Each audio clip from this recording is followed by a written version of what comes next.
And we're live, WPBN Wolfpack Broadcast Network. Mike Arnold, Jeff Winchester, Coach Rick Malden in the booth, getting ready for this matchup between Slidell and St. Paul's live at the Heap. Feels good to be back. Yep. We've been out for a minute. I mean, what is it? Almost 3 weeks? It's this is our first home game in I think it's 16 days or something like that. It feels long. It's a long time. Good to be home. Yep. Yeah. So I know it's a long road stint, so we'll be here live tonight. We've got a doubleheader on Saturday, JV and Varsity. Okay. Versus Hammond, I think. Hammond. Yep. And so you'll get 3 games in the next 2 days, so you'll get your feel. Sure.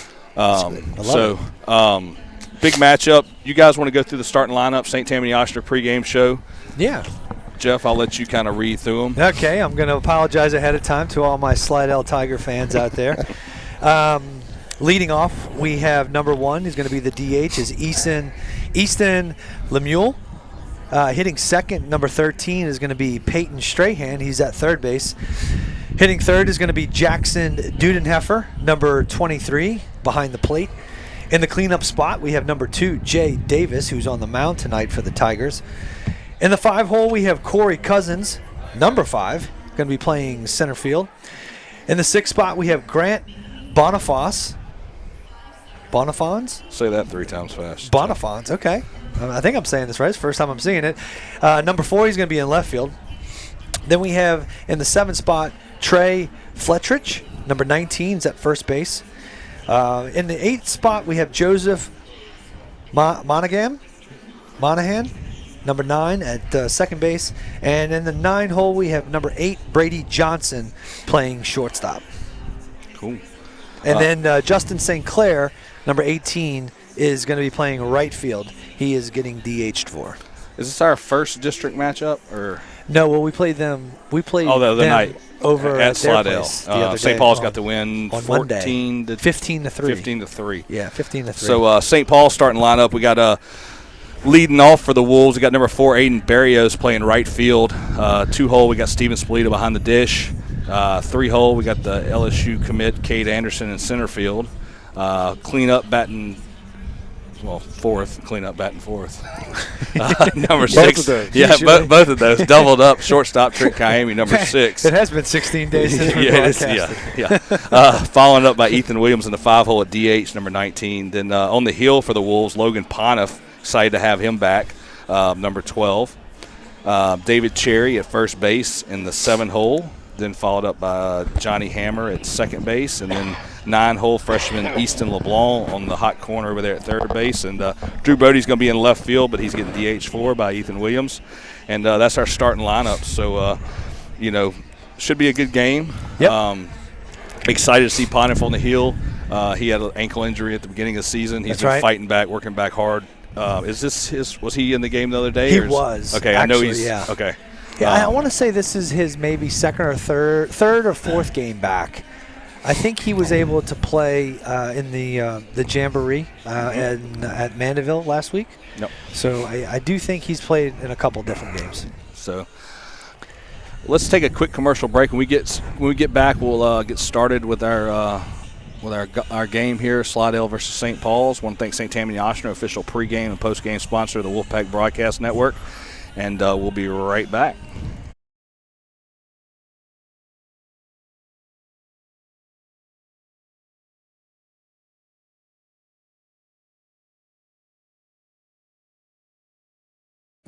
There's a place on the North Shore where children feel right at home. Our highly specialized partnership provides them the most comprehensive pediatrics. Together, we offer extensive capabilities for everything from a simple checkup to specialties like cardiology and urology.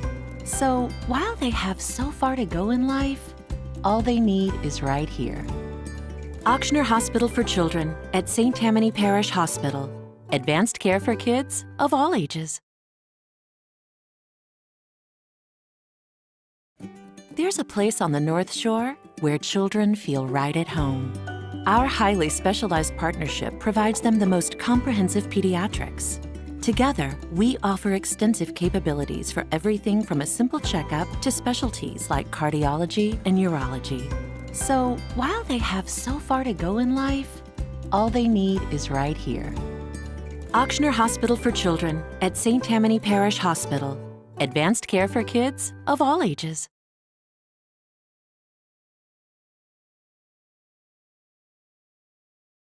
And we're back live, WPBN Wolfpack Broadcast Network. Umpires just got done meeting with the coaches at the plate, cutting the music off and getting everything rolling upstairs, and should be starting here pretty soon. Windy day at the Heap. Yeah, it was blowing the other day over at their place. Yep. That game was fun. It started off with a lot of energy on Slidell's side. And they came out swinging the bats, had an early 2-run home run in the second inning. And they got out early and held us hitless until probably the third inning. And then we started to have some balls fall into play. We got the big hit from Kiami, which was a 3-run home run that put us up over the top. And it was no looking back from that point on. We wound up stringing together, I want to say it was 12 hits. Yep. And collectively 15 runs over the five innings of play, and it was one of those onslaught moments. It was one of those onslaught moments that we were hoping for from this team, as they can be pretty streaky when it boils down to the bats. So it was definitely good for us. And 1-0 in district right now. 1-0 in district. Yep. That's right. Yeah. Right now we're undefeated in district. Yep. So it's a good thing to be. Yeah. We'll see how long that lasts. It's better than 0-1. Yeah, that's right. But no, I think we're going to see Slidell come out with some fire, just because of the way that things ended up at their place. Not like an altercation or anything, but yeah. They came out and then we answered and answered pretty aggressively. Yep. With the bats, and so. It'll be interesting to see how they wind up responding to the last game. So they just rebooted everything out there, so we're gonna have to fix that. Oh shoot. Yeah. Okay. Should be easy if you want to run out there. Yeah, let me go take care of that. All right. We're off. Are we on right now? No, we're still on. We lost our center field camera. Jeff's gonna go out there and fix it. Yeah, I spoke to Coach Ruda the other day about the game on Monday, and he said he thought his team did a pretty good job in the beginning, and it's kind of fell apart at the end. Hey, Jeff, we're good. We're good. It came back.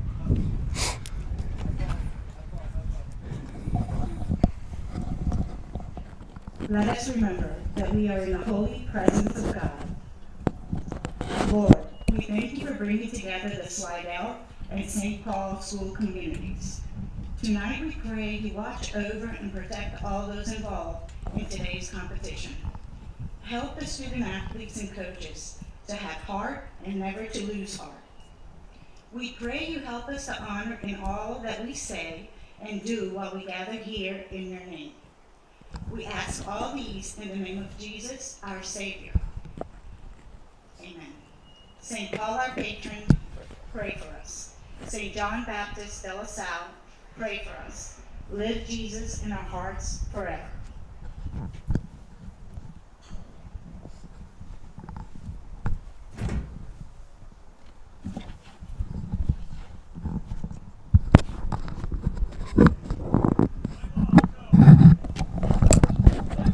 Play ball. Jeff, they keep rebooting it, so I guess they can't get that. Yeah, but let me see if I can adjust it here. So let me cut it over here. Yeah, I was telling Mike, I talked to Coach Ruda earlier in the week, and he said he thought his team did a pretty good job in the beginning. He said, he knows the reputation of St. Paul's because he's been coaching in this district with me. He coached for 9 years with me, and he's been now the head coach, I think, 3 or 4 years, so he knows the district. Yeah, and it's a competitive district across the board. Jeff, do you mind going up there to hang on to zoom it in? The positioning's right. We just got to zoom it in. So Logan Pontiff on the mound, junior left-hander, coming back from an ankle injury, fighting back. Good to see him back on the field. What was that injury earlier in the year? It was. Was sports related?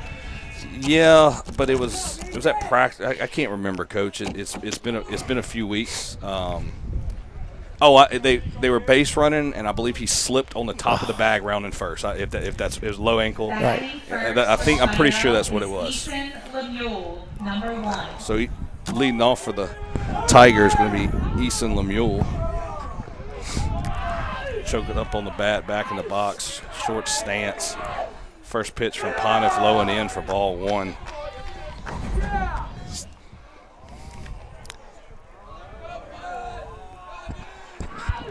Pontiff from the windup. Outfield playing kind of shallow.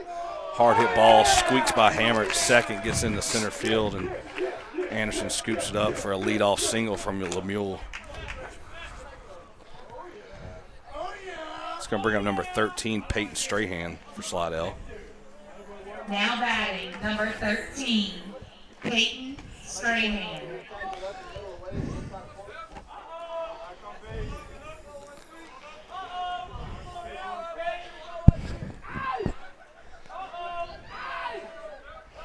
A big lead Big here. lead. Yep, Big for lead. Lemuel. I knew it.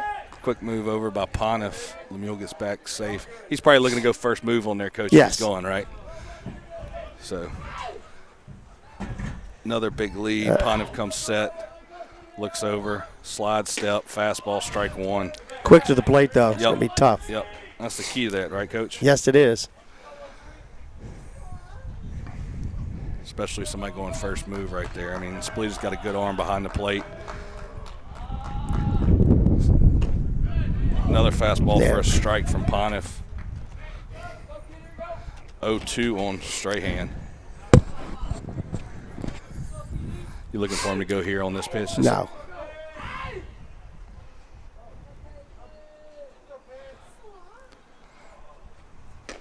Oh, good pitch. A little bit outside. Yep.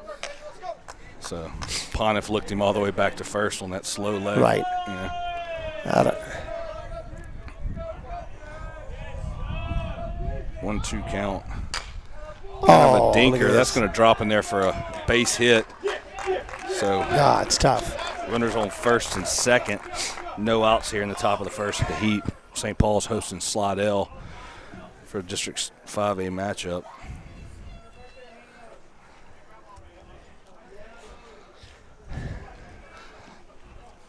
Two balls just right out of the reach.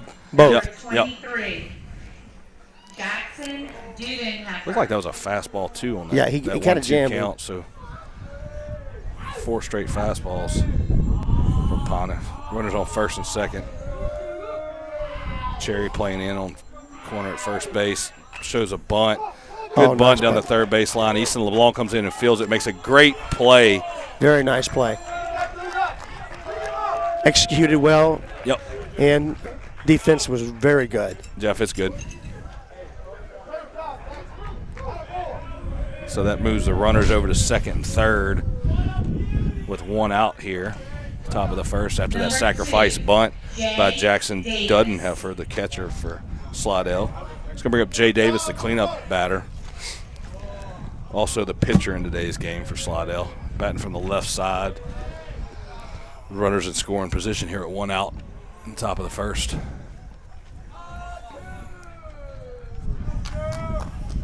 You know, I'm used to just having to talk, and when I got to do all this too, it's like a first pitch from Pontiff. Nice curveball.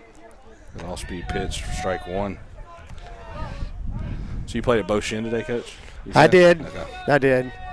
One of my players from North Shore uses my St. Paul students to take me to Money Hill, so I'm waiting for a call for the Money Hill trip later this week. I got you. You guys heard that. So we'll put your number on the screen later so they can give you a call for that tee time. So that was a nice pitch right on the outside. Yep. Very nice. So 1-1 count to Davis.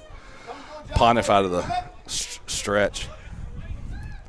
Coach, as a lefty, when you were coaching, would you like your guy going from the windup with that guy at third and less than 2 outs? Just kind of. I really did not. You didn't care. No preference. I'd prefer you're better off going without a stretch, but you could just stare him down. Yeah, that's what I'm saying. Just so you can give him a look. And this way, you get your back to him here. You can get force balked here. There's a lot of things that can happen. Yep. So 1-2 count to Davis. Good breaking ball. Gets by Spalita. Lemuel's going to score from first. And Slidell's going to take the lead 1-0 here. You need to get Jeff a four-wheeler to go out there, work on the camera work out there. Yeah, well, it's a one-time deal, and it powers off the scoreboard. So the only way they know how to reset it is kill the power. So that resets the camera, and it happens every once in a while. So first pitch low for ball 1. Is that 3-2 or 3-1? Should be 3-2. Okay. I'm sorry. What did I say?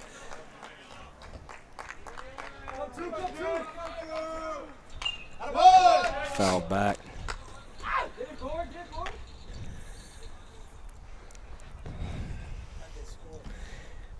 Wild pitch.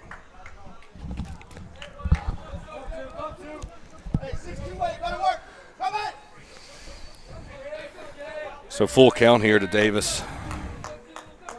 Runner on third, 1 out. Slidell at 1-0 here in the top of the first. Pontiff from the stretch.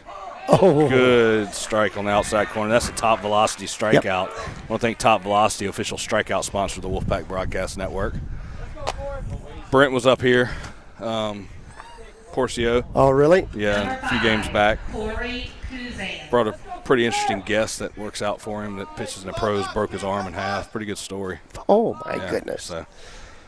I'll tell you, Mike, I've seen some of his boys when he brings them in. Yep. Some good-looking kids. I tell you, Porcio does a wonderful job. I mean, he knows this body. He knows this arm as good as anybody in the business. Yep. So look at little that. dinker. Look at That's this. going to drop for another run. That's 3 of them. And that's Corey Cousins, the center fielder, with a single. This is kind of reminiscent of what happened on Monday against these guys. They came out swinging the sticks, putting pressure on the defense, finding holes. Yep. Grant Bonifant. It's going to bring up number 4, Grant Bonifant's a left fielder.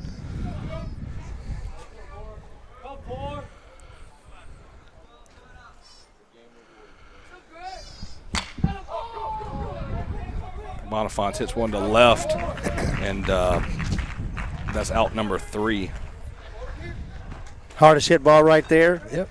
Gets caught. The other 3 just finds their way in. That's the game of baseball. Think about this game, man. Jeez. That's crazy. So let's take a quick commercial break. Slidell leads 2-0 going to the bottom of the second, and we'll be right. You want to throw hard, healthier, with better command? Hit me up. We got you.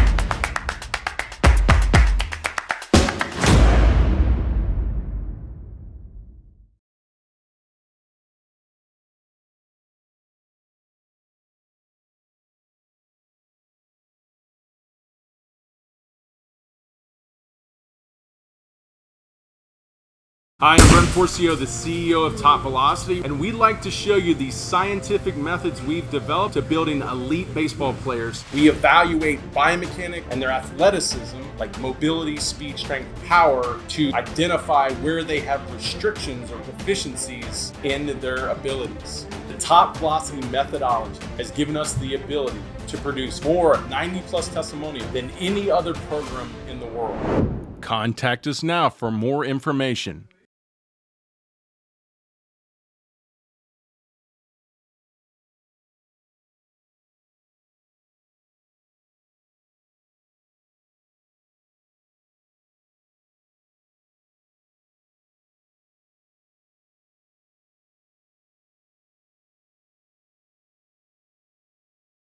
And we're back live, WPB and Wolfpack Broadcast Network. Mike Arnold, Jeff Winchester.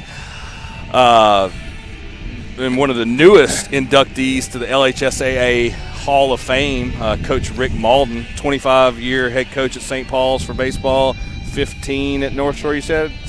Yes. Yeah. 534 wins. Man, if that's not credentials right there, I don't know what is. Congrats, Coach. Yep. Thank you. So, congratulations. That's awesome. And like you told us before we went on air, your Hall of Fame blazer is St. Paul's blue. Royal It blue. was a surprise. My yeah. whole family was really impressed with that.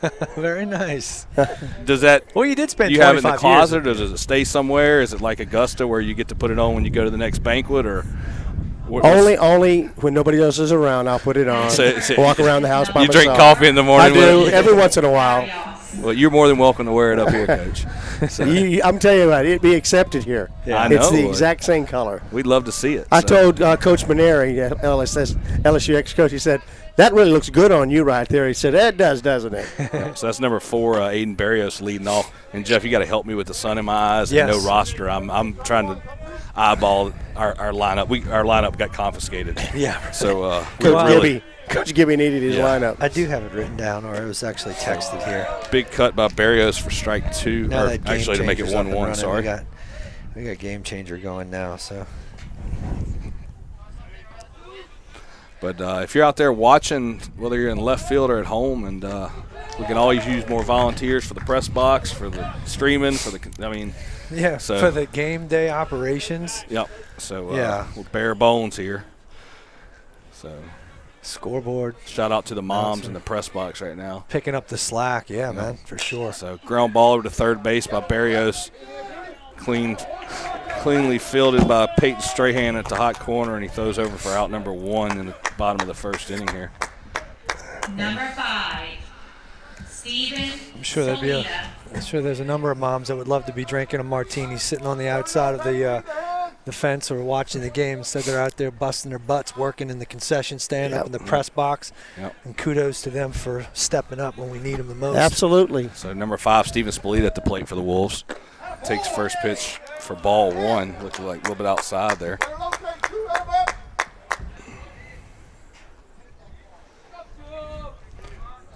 Pitching for the Tigers, Jay Davis. It's also a southpaw. Brings in ball 2. So 2-0 count here to Spallita. Expecting him to come out of his shoes on this one, Coach. Why not? Looking for your pitch you drive the most and try to hit it hard, do damage. The wind's blowing straight out, pretty stiff too. Yep. Get something up in the jet stream and it might go. 2-0 count to Spallita, ground ball over to second base. Fielded clean. He's got some wheels on him, but he's out for out number 2.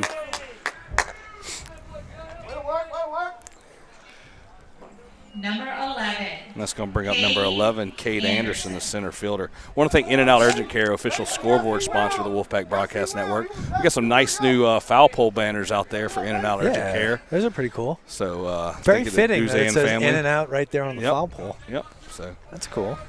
I'm not sure whose idea that was. I think it was yours, Jeff, or Brandy's. Probably Brandy's, probably right? Brandy's. Yeah. She's smarter than me. Aren't they all? Yes. I do hope Mrs. Mall is listening right now. Yeah.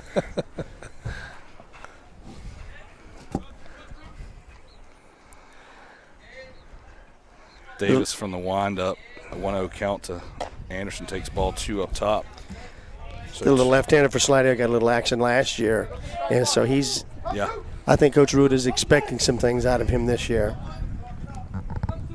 There we go. Fastball base hit by Anderson. So with 2 outs, Anderson's going to get a single here to left field. And in Cade Anderson fashion, presses to see if what's going on. Trust me, he's always watching, man. He's waiting for somebody to breathe wrong out there, so he can take an extra base. Yep. So and like we saw in Game 1 against Catholic, sometimes that can come back to bite you in the behind. But in the majority of the cases, it's advantage Cade. Yep. So big lead by Anderson. A defensive lead, kind of coming back to the bag. Ball 1 to some of those coaches Trent. Will scout that. Mm-hmm. And they'll see that big turn, and they'll have a little call. Oh, yeah. And they'll turn immediately right away. Yep. Going. Oh, and that's a stolen base. We'll thank Fleur de Lis title official. Stolen Jeff base. Yep. Official stolen base sponsor of the Wolfpack Broadcast Network. He's actually going to come over, I think, for the Ponchatoula game. Cool. Jeff, I did not see their oh, here it is. So thank you to Fleur de Lis title. So Anderson at second base, Davis with the pitch. He's going to test his arm. He's in there. Anderson steals third also. Yep. Did Davis give him a look on the mound? I did not. I don't think he did. So So runner on third, 2 outs. Trent Kaimi with a 3-0 count. Yeah, put pressure on the catchers now, making sure that everything stays in front. Yep. You know, this backstop's pretty deep. If it gets by a catcher, then you know, we've seen them score, especially with Cade's speed. He can run. Oh yeah. Trent had a beautiful home run in the game on Monday night. Pulled it down the left field line. We were wondering if it was going to stay fair. It did, and it was a big spark to kind of get things going. Good for him to have that game. He's kind of been on the losing end of hitting the last couple games, but it's good to see him stroke some balls and look at some good pitches there. He takes ball 4. And that's a Walk-On's Walk. I want to thank Walk-On's, our official walk sponsor of the Wolfpack Broadcast Network. Walk-On's Covington, Matt Gallagher, all those guys over there. So thank you to Walk-On's. Tunatini. So They talk about a guy who's been swinging the bat well lately. Number 19. Ethan Williams has been stroking the ball. Oh, yeah. Williams. He's been finding holes and hitting them hard. So running on first and continues. third, 2 out. Kaimi with a decent lead at first. Anderson at third. Davis in the stretch. St. Paul's has some good leads with a left-hander. Williams fouls it straight back for strike 1. We could go for one of those big hits right now. Yeah. I think if you get one right now, it might even deflate whatever they did in the first inning, because pretty much the same thing happened the other night, right? Sure. So It took us about third inning to get going, though. foul ground ball. Ty Cole, stretches out but doesn't make the play. So Play's got to be made. yeah. I mean, he's a lefty too, so that's his glove side. I mean, he popped his hips. Yeah. Good first step. But he's outfield. He's an outfielder. Y'all got to understand. Yeah, that okay. now. He's an outfielder. Well, look, we see him make some plays over there in the He box. has. I got to give him credit. Yeah. So fastball up for ball 1. Going to make it 1-2. Played right field for Williams. us here. Yeah. 1 year. Yeah. He was a soccer tennis player. Yeah. He came out his senior year, started the whole season. Nice. It's a little St. Paul's trivia for you. Kaimi going. Ball 2 low and away. Going to make it 2-2. Runner moves to second. So second, third, 2 outs, 2-2 count on Williams. His dad, who just passed away, good man, came to me at the beginning of the season and said, I want him to play baseball for you. He said, but I want you to be honest. I don't want him to sit the bench. I said, well, I'll be honest with you. I will not let him sit the bench. He started all year. Yeah, nice. And I'm sure he earned his spot. He did. Yeah. He's a fine person. The whole family yeah, are fine people. Yep. Miss his dad. He was a good man. 2-2 count to Williams. Fastball low. Good look right there. Good take there. Yeah. So full count. Davis is going from the windup. I'm sure Anderson is getting a little bit extra off of that. See, Mike, this is what you just asked me a while ago about this right here. Yeah. I like this. He doesn't have his back to the runner. No, that's what I was asking. He can peek him back. Yep. He can do. Yep. And watch him. And that's why I was asking, just because it gives you a little bit more range of motion. It gives you a little bit more sight on what's going on behind you. Yep. So that's another Walk-On's Walk. Thank you to Walk-On's official walk sponsor. Go ahead, you're good. You were going to fix the camera. If I'm Davis right there, that's I know it's a walk, but that's kind of a win for me. They had a base open at first. Yep. You're trying to pitch around Ethan. 2 outs, runners in scoring position. Could tie the game up with one swing of the bat. Yep. And he does a good job of working around the zone. Credit to Ethan for being disciplined enough to not go chasing after balls that are not hittable pitches. But not a horrible thing for Davis on the mound there. So it's going to bring up number 12, the pitcher Logan Poniff, batting from the left side with bases loaded, 2 outs here in the bottom of the first inning. Now, with that being said, now it puts a little bit more pressure on him to get into the zone. Yeah. Because there's no obviously room for anybody. So, got to start attacking that zone. And Poniff is swinging the bat well. Take strike 1, make it a 1-1 count. Still a good take. I don't think that is his pitch. No, that was a little bit up. Poniff with a real wide lefties, stance. Man, they like them down and in pitches. pitches. Those Warren What is it about Morris a lefty? golfers. Yeah, what is it about a lefty swing that looks so sweet? I don't know. I don't know. My golf swing didn't look like this morning No, too well, man, but no. I'm glad nobody was watching. You a lefty, Coach? Oh, yeah. Okay. I pitched at Southern Miss Nice. back in the day when they weren't like they were today. Yeah. They're very competitive. 1-2 count to Pontiff. Oh. Pops it up. That Back. might Tough. be trouble. That might be trouble. Oh, Good great catch. play by the second baseman, Very good. Joseph Monahan, coming over and He making stayed that. with that. That was a tough one. He had to kind of circle back, but Wolves go down scoreless in the first, still down 2-0 to Slidell. Let's take a quick commercial break, and we'll be right back after a word from our sponsor.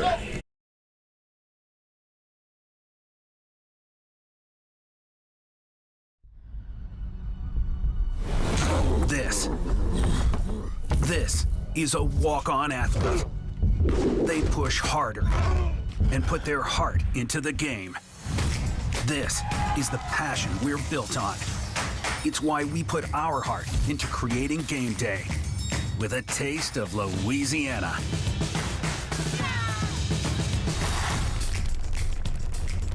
Walk-ons, we live for this.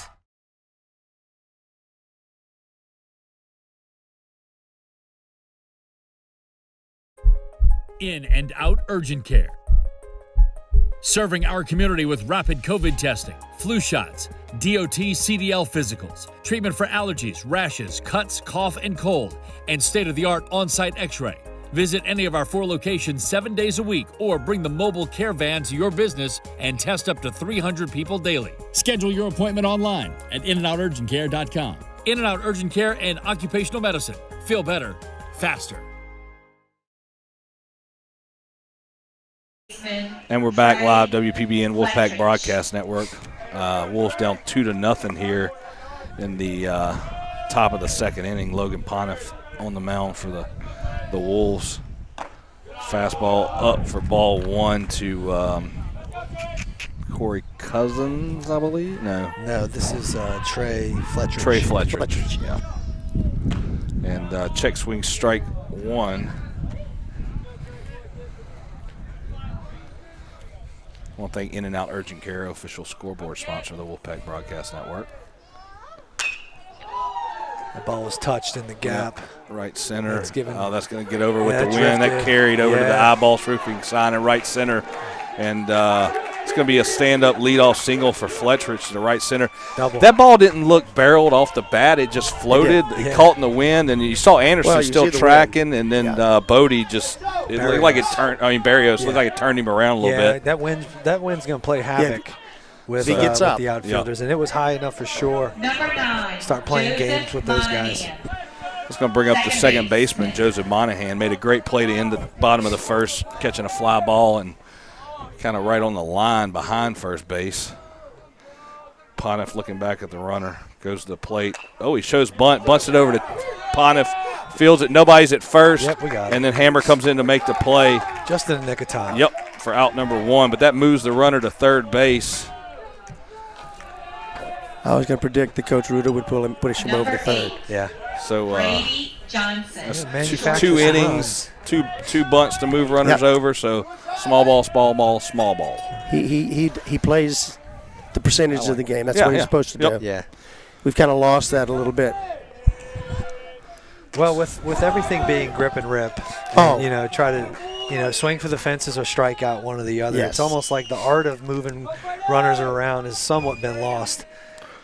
So shortstop Brady Johnson up to bat for the Tigers. Line drive, going to sneak past Hammer into right field. Bobbled by Barrios, so that's going to be a RBI single from Johnson to make the score 3-0. I always said it's easy to bunt a ball. If you can't bunt a ball, then you don't need to play baseball. Yeah. It's harder to pick up that ball and throw that ball to first base. You can make more mistakes on defense. Well, and quite honestly, if he's at second base on that play right there, he doesn't score. No, he does not score. That ball's soft enough to where he does not score. So credit the ability to move the guy from second to third and getting that run in. I was telling Jeff this, and Coach, you might know him, Swallow. He was at Walker forever. Oh, yes. When I was at Zachary, he would, if you couldn't field a bunt, he would do it until you got the out. Right. I mean, like literally. I mean, see him do it 5, 6, 7 times in a row against people that just couldn't field it and couldn't make the play. Listen, there were plenty of times in my career where I couldn't hit water falling off a boat. You know, and if I was in the lineup, what I was trying to do is at least be productive in the out that I was going to make. And that should be one of those things where it's a prerequisite to move up to the next level. You got to show that you can put a bunt down. Absolutely. We're all going to go through those slumps where you just, you just can't hit. You can't find the barrel. But if you're in the lineup for defensive reasons and you got to be able to contribute, listen, put a bunt down, at least be able to do that. That's for right. the very least. So 1-2 count to Lemuel. He singled in the first. Runner on second. Poniff looks back. Easton LeBlanc checks the runner on the choppy ground ball, throws across. Let me tell you something. Play by that freshman For a third freshman baseman over there, that was very good. He's as solid as they come. Yep. From swinging the bat, I've watched him have many at-bats this year. I mean, he's had to have had 15 to 20 at-bats. And he's not intimidated at all. Not at all being a freshman, going up against these older pitching, older players. He stays within himself, has a simple approach, doesn't try to do too much.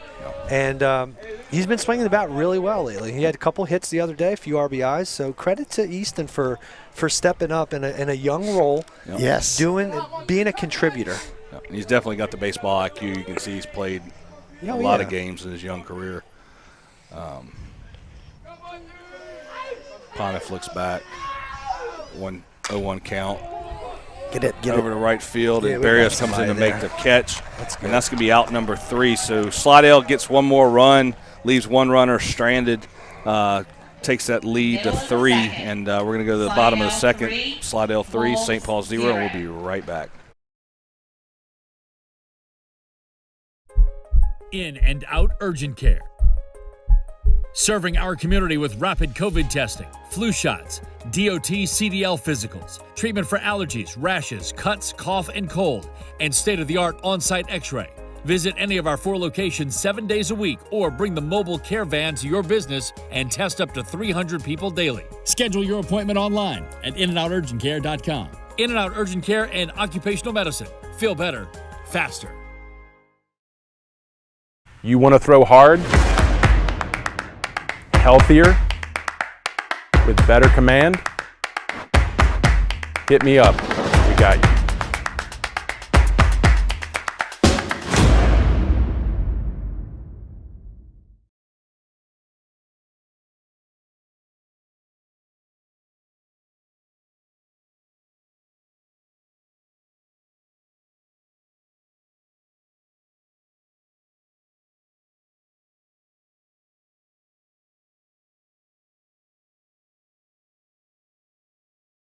And we're back live, WPB and Wolfpack Broadcast Network. Slidell up 3-0 over St. Paul's at the Heap, bottom of the second inning.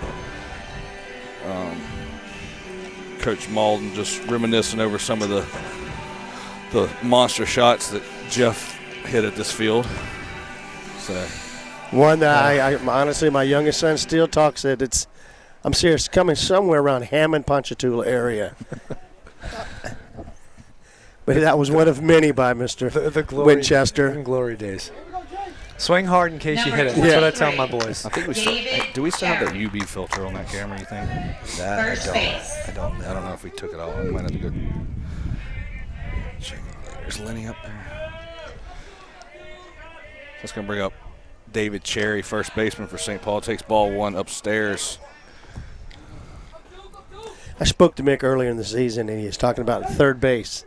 You're trying to find, the right person, the right person. So it's nice to hear a freshman able to step up, because that's a tough spot. It is. It is a very tough spot. We've had some guys in the mix over there at third base. I know Gavin Bourgeois, he's been in the rotation over there, and they've been kind of going back and forth. And he played on Monday night. He did an exceptional job at third base, and I think it's all about trying to give the younger guys some experience and get them into the rotation. Nope. You never know. You get down the line in the playoffs, and you want to make sure that you have some experience on the bench, and you're not just throwing some kid out there who's, he's not up for the moment, right? And so being able to mix in some guys over in that position, I think, is helping out. He did a great job of freezing the runner too. Oh yeah. When he came up at the play, he froze him. Oh yeah. I think he just squatted him down, then he got to first base. Nice play.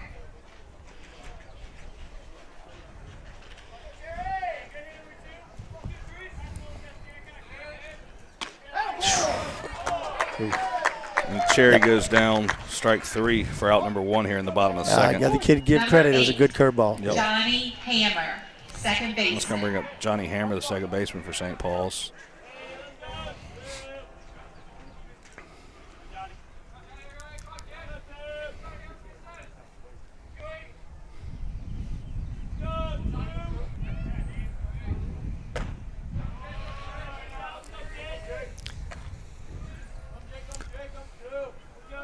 That was a ball right there, Joe.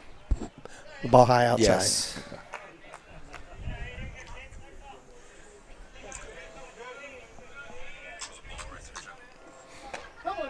Takes ball 2. Nice little echo right there. Well, I was making sure we were actually on air. You know. There's the little things I can check when Connor's running the computer or a chip or somebody. Do we have all our stream keys and we're going? Yeah, we're good as far as I know. The reason I thought we might not be on air is because nobody was griping at us about some inconsequential. You know, no comments about mispronunciations of names. The count's wrong. Yeah. 3-0, strike 1. You didn't know text from Bob? Not yet. Not yet. We will have one here shortly. Actually, you challenged somebody out there. I threw out the gauntlet just now. I think he's on a plane or at the East Coast. So full count. To Hammer.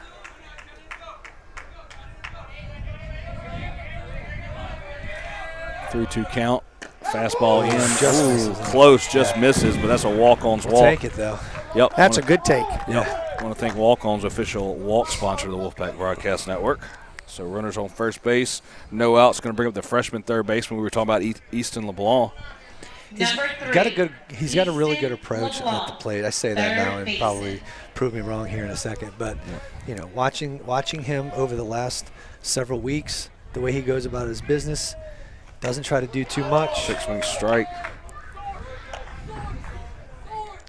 Now it's my fault because I put the commentator curse on him. Yeah. This guy missed a field goal in 7 years. That's right. Bong. Davis to the plate. Fastball away, ball 1. 1-1 count to LeBlanc. It's a product of Lake Castle. Yep. A Barry boy, huh? Oh, yeah. Shout out, Lake Castle Jets.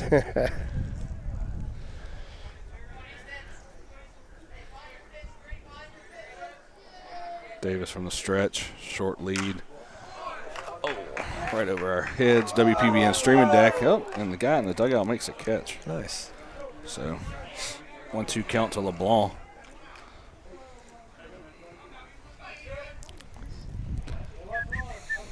Barry, who knows a little bit about hitting. He had Will Clark out at practice the other night. I saw that on Facebook. Are you serious? Yeah. Oh, yeah. He Will Clark came out there and worked with both the varsity and the JV squads. That's pretty cool. Got to tell stories to the kids who were there. Went to go pick up Carter, and he was still out there. And Carter got his picture taken with him. You know, not really sure he knows who Will Clark is, but I do. Yeah. No, he's a super nice guy. Dedicated his day to go out there and work with the boys and do some infield stuff. And apparently Barry was his hitting coach when Will was in high school. He was. So, you know, there was pickoff move by Davis over to first. Fun stories to hear about that. Now, Will, I coached Will. Yeah. At Jesuit. Okay. That was one of my first jobs. Cool. And you talk about a dedicated player. Big swing for LeBlanc. Goes down swinging for strike 3. That's going to be the second out. That one's on me, Easton. When you watch the replay. He that's all he did, live and breathe baseball. Yeah. Never went to dances, never had dates. Only date was with his dad. Yeah. I mean, the boy and very smart young man. So they just had a reunion. Yeah. Then we just had a reunion of that. Good. All-speed pitch from Davis for strike 1 to Barrios. I actually have a reunion next week, actually. It's our 25th anniversary of winning the state championship for Rummel. So the 97 team is going to get together. Slide step, fastball for ball 1. Go celebrate that 25th anniversary. Again, state championship win against Jesuit. And very fittingly, we will have the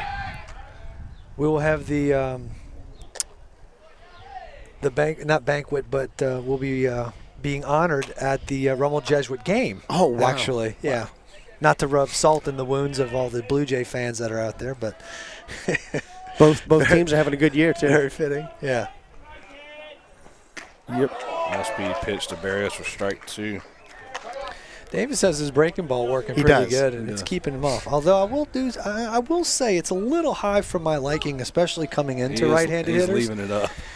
And but it's enough to where it's throwing the guys off. Right. And they're taking it, but it's breaking into the strike zone. So he's mixing up his timing well too. Also with keeping Hammer over here. Yeah. Slide steps, Johnny's high leg lifts, looking. He's got a pretty conservative lead over there, making sure that defensively too. No secondary. Oh, he takes off. There you go. Off his foot. So Barrios fouls it off his shin with hit and run there on a 2-2 count. With 2 outs, bottom of the second. Slidell up 3-0. You scouting? I like to follow the league. Actually, I just like getting kicked off of Mandeville's Game Changer. Yeah. Somebody keeps kicking me off for whatever reason. You got any idea who it might be? I have ideas. Tell us who you think, Jeff. Nobody's watching. Nobody's listening, Jeff. Tell us. Fastball for strike 3. And Barrios goes down looking. The Wolves leave a runner stranded. Slidell up 3-0, and we'll be right back. In and out urgent care. Serving our community with rapid COVID testing, flu shots, DOT CDL physicals, treatment for allergies, rashes, cuts, cough, and cold, and state-of-the-art on-site x-ray. Visit any of our 4 locations 7 days a week or bring the mobile care van to your business and test up to 300 people daily. Schedule your appointment online at inandouturgentcare.com. In and Out Urgent Care and Occupational Medicine. Feel better, faster.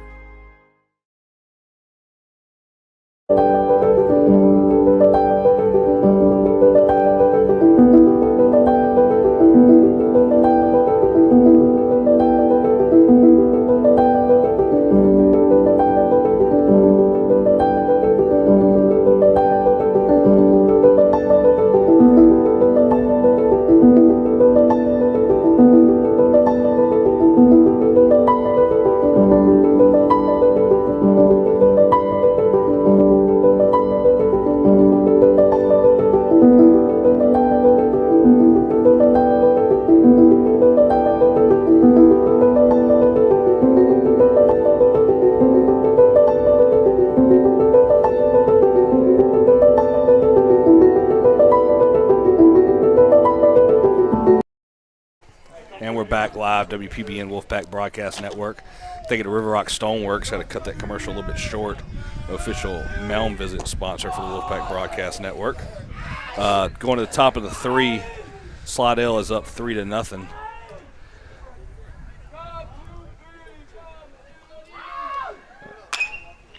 Look at this.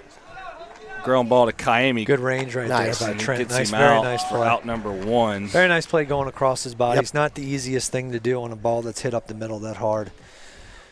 Catch the ball, get your shoulders around, make a firm throw. Sometimes you see a lot of those balls end up in the dugout. Yeah, this is very reminiscent of Monday. Kind of a slow start with the bats for us. They came out hot. Fastball in for strike 1. Nice job by the catcher. Number 2, Jay Davis. Gonna bring up the pitcher, number 2, lefty Jay Davis, batting in the cleanup hole for Slidell. Slidell up 3-0 here in the top of the 3rd over St. Paul's live at the Heat, WPBN. Jeff, remember I got a football booster meeting I got to go to at 7 o'clock. So, Okay.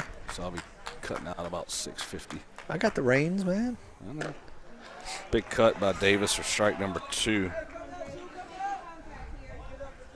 So, Coach, how much golf you playing? Is it as much as you can? Anytime one of my boys calls me to go to Beauchene or Money Hill, I tell them yes. All right. So you normally play with past players? You got a group? No, just anybody that they know that I'm available. My schedule is very limited.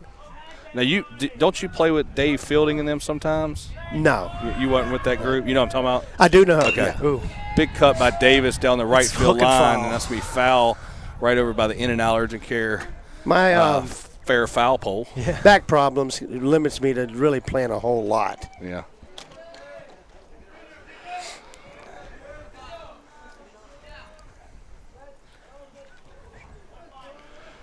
Lower back? Yeah. Yeah. Jeff, it's from pitching. I was 60 years old in North Shore throwing 400 pitches a day, twice a week. And my wife told me, "You're not young anymore." That's right. So now I told her I should have listened to you. 3-2 count to Davis. Poniff with the pitch, fouls it off down the line. He's got him out front. Now I got to remember these buttons. Yeah, that's pretty much. I'll kind of show you. Most of them are self-explanatory.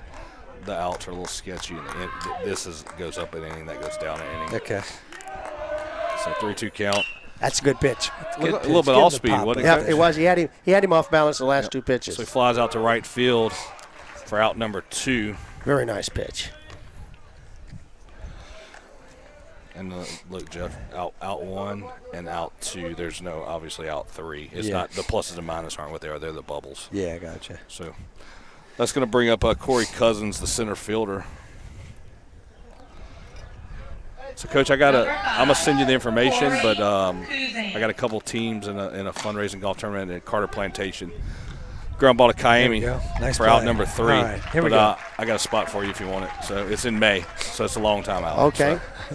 So, but that's 3 up, 3 down, going to the bottom of the 3rd, and we'll be right back. Okay.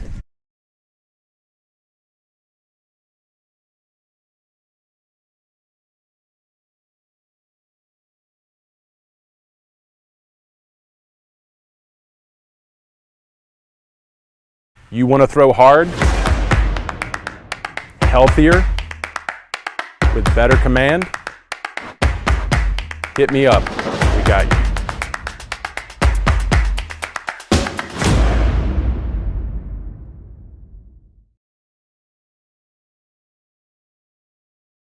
You want to throw hard,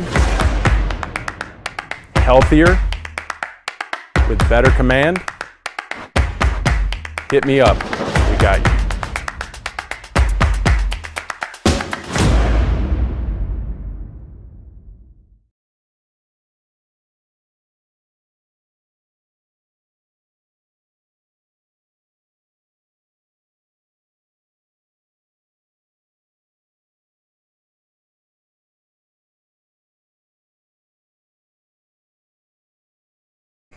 And we're back live. It's actually the mute button, Jeff. When you unmute, it clears the score. So 3-0 here, going to the bottom of the 3rd. Slidell with the lead. District 6-5A matchup. Live at the Heat. Mike Arnold, Jeff Winchester, Coach Rick Malden, Hall of Fame LHSAA baseball coach. So always a treat to have him in the booth. It's always a pleasure to be with you, too. I learned so much. Every time I leave, I tell my wife. Steven Spleed up to bat, catcher for St. Paul's. Fouls one off down the left field line, out of play.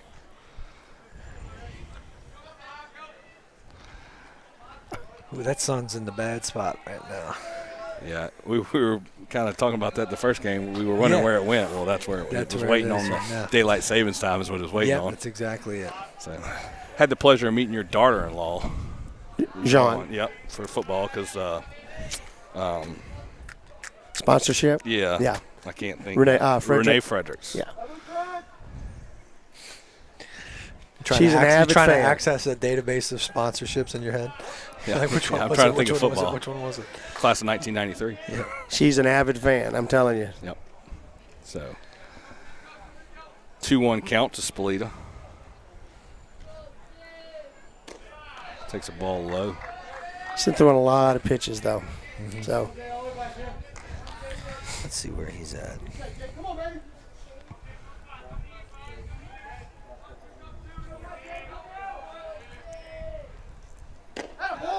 Fastball on a 3-1 count. Looked like it was right down the middle to me, maybe a little bit outside. Yeah, it was a little. But definitely a strike. Yeah.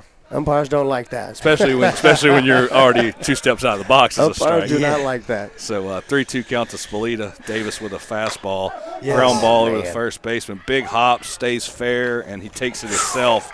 Ooh, that was close. That was a good hustle. Yeah, so Spalita's got a lot of speed coming down the line, so nothing's routine with him. It's going to bring Cade Anderson, the center fielder. Cade's got the sole hit of the game so far for the Wolves. Yep. That hard base hit to left field. Number 11. With 2 outs. Cade Anderson, center field. So 1 out here, bottom of the third. Wolves down 3-0.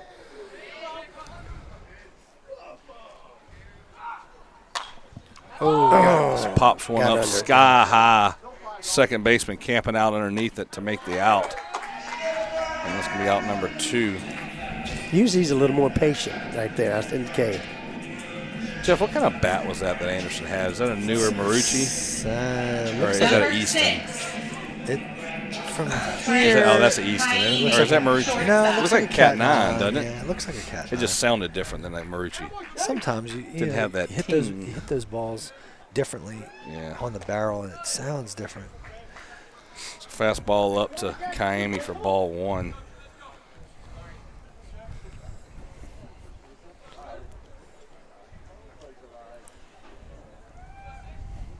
Wind blowing straight out here at the Heat. Sun's going down over the third base dugout. Do you have a pitch count on him? Yes. Let's see. Davis has been.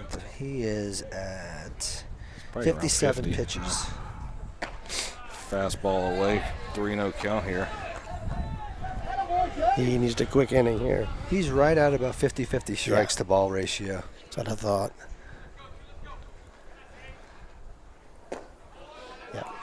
Good look right there by 4 straight balls. Trent. That's a walk-on's walk. I want to thank Walk-On's official walk sponsor of the Wolfpack Broadcast Network. Walk-On's Covington. Tunatini, Jeff? Tunatini. That ribeye po' boy is pretty good. Devils on horseback. Ethan Williams, designated hitter. I keep thinking, I know we had food last year. And I know. They would just show up with stuff. I mean, where's that at? Little Hobbit. I need to go over and see your boy Jason Hammond. I've been meaning to do that. Yeah, we have not been over there yet since he's been over there. Still text him every once in a while. But yeah.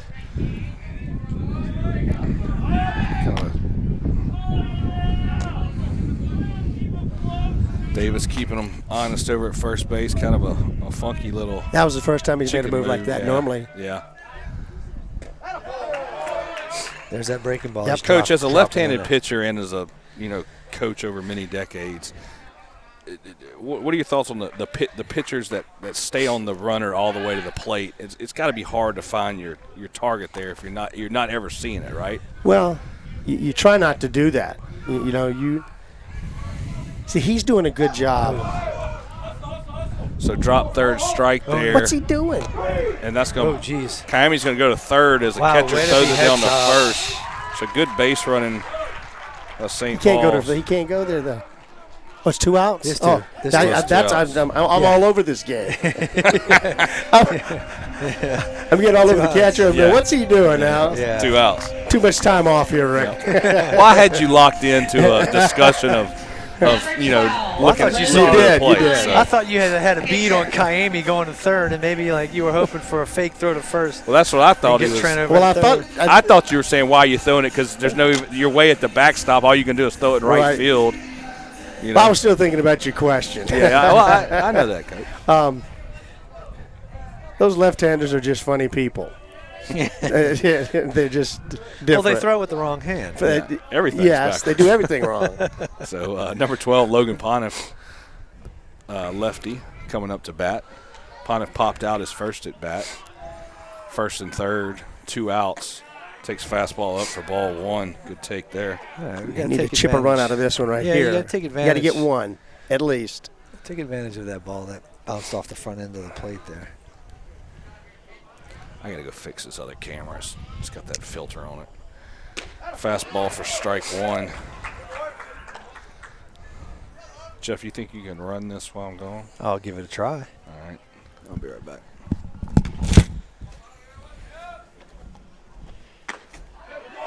There's that floating breaking ball up in the zone right there for strike 2. He's giving him that pitch. You know that? He's giving him the up. It looks like it's the top of the zone there. Same thing. He drops. Maybe Try to go for it again. Just a little bit higher.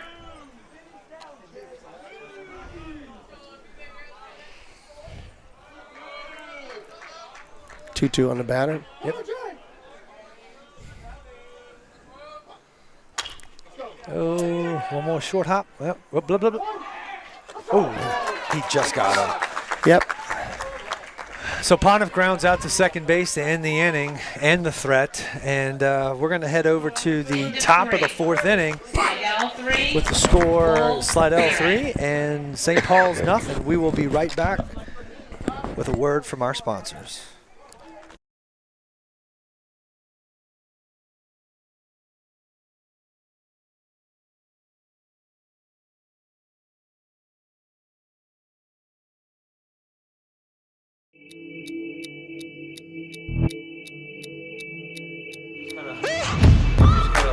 Try to keep that heel down.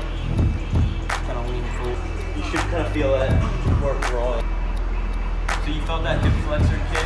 Yeah. So this is the sequence then. So head, shoulder, trunk, then your hips felt.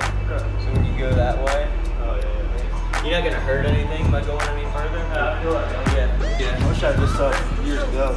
Mike's gonna be mad at me.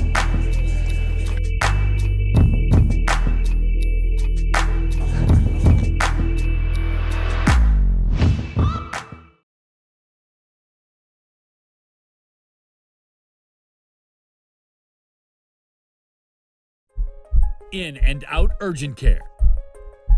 Serving.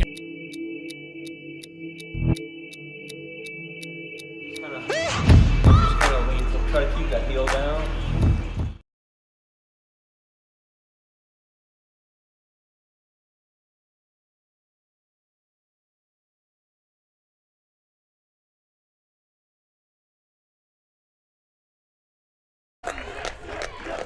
Base hit to left field, and we're back. Trying to get my bearings here with all the buttons that Mike usually hits, but that was a base hit right there for Number Slidell, 19, Trey Fletcher. and that was Grant Bonifance. Now up we got number 19, Trey Fletcherich. He's the first baseman on record. Top of the fourth. Top of the fourth inning. He's been kind of high on that pitch right there. I thought he'd give Pontiff that pitch.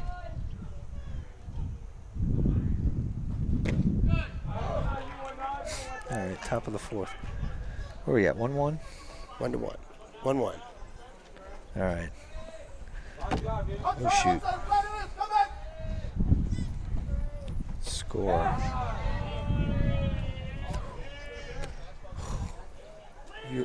All right, we're getting there. Oh, thank you. I think we're functioning right now, Mike. I was having a hard time figuring out whether we were on mute or not. But I think first we're good. Third? Yeah. First. Oh, yeah, see, look. A minus. I had the bases wrong. Did you go to commercial or did you? I did go to commercial. Yes. I read a commercial. Did you mute it? I don't even know whether or not I muted it or not. Guess we'll find out I later. hope so. We Ground were ball talking over the about you. hammer. Cherry All right. catches it for Nice play. out number one. You got to keep things simple with me, Mike. He handled all the facets of everything he did right. Joseph All of them was Monahan, right. second base. Jeff Russo would be impressed. I've learned a lot over the last year. How's he doing it? Southern Miss. You heard anything of him? Yeah, so Matthew's going to take a red shirt. Okay. Which I think is very beneficial for him, I think, in the long run. Fastball. He's traveling with the team. I think he's going to wind up being more of a third-string catcher. Oh, but really? I think he's going to get a chance to kind of keep tabs on what's going on and give him an extra year and let some of these older guys who've been around long enough, right, due to COVID or whatnot, to filter out. And, you know, the whole recruiting with COVID has been, on all sports, has been kind of shaken up because people got extra years. Yes. There's classes, that 22 class and 21 class kind of got the shaft on you know, the recruiting process. I know talking to Coach Sears about football and some of the guys recruiting, it was, you know, been pretty tough the last couple of years since all the guys in college got the extra year and the transfer portal, and there's just so many things. So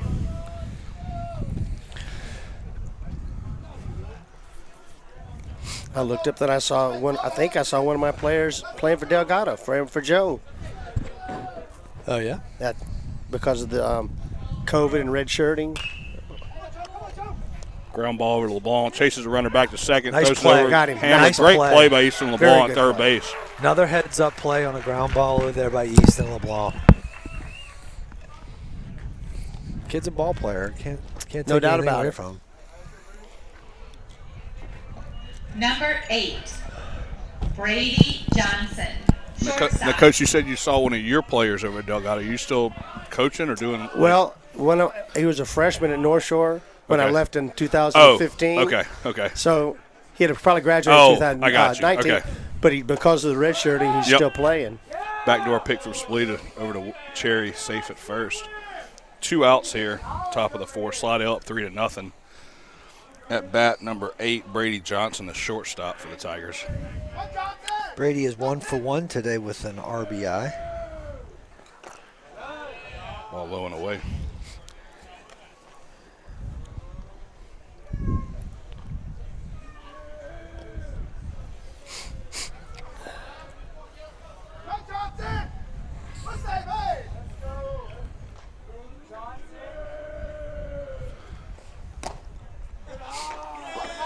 Just missed on that breaking ball. He did.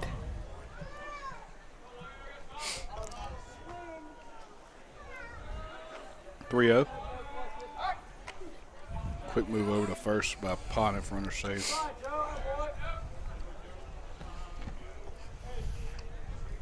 I don't know if that camera's coming in dark because of shadows. That filter's not on there. Yeah. Or if it's the window or something.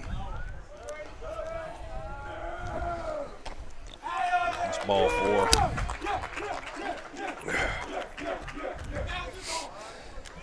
Runners on first and second, 2 outs. Going to bring up the leadoff batter, Easton Lemuel. Designated hitter. Man, I could smell that grill going. That smells good. Goodness. Get the burgers on there. Center fielder can smell it too. Yeah.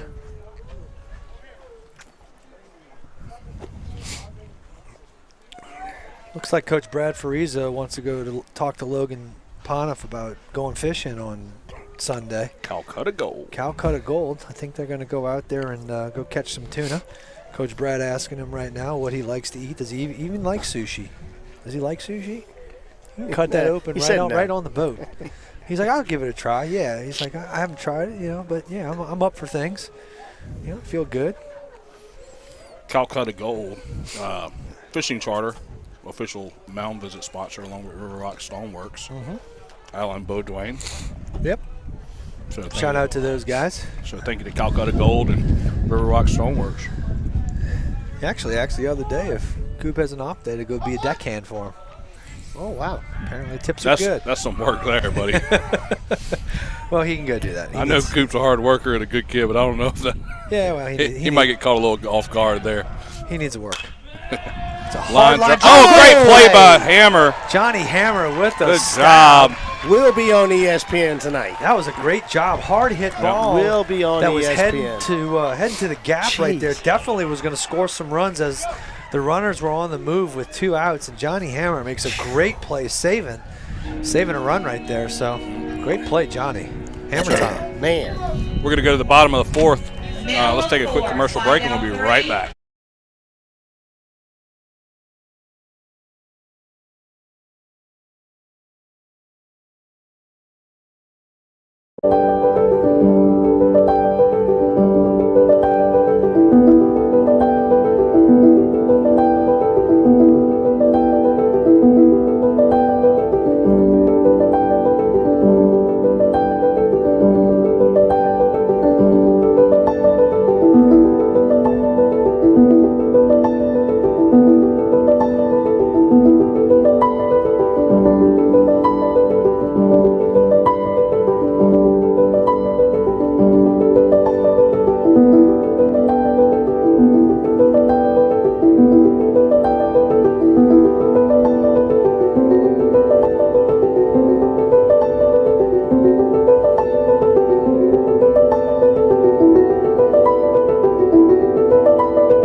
And we're back live, WPBN Wolfpack Broadcast Network.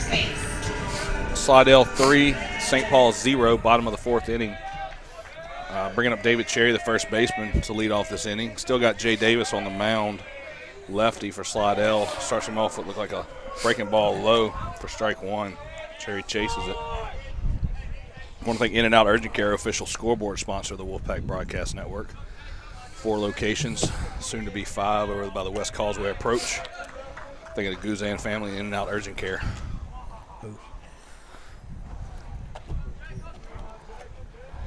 So 1-1 count to Cherry.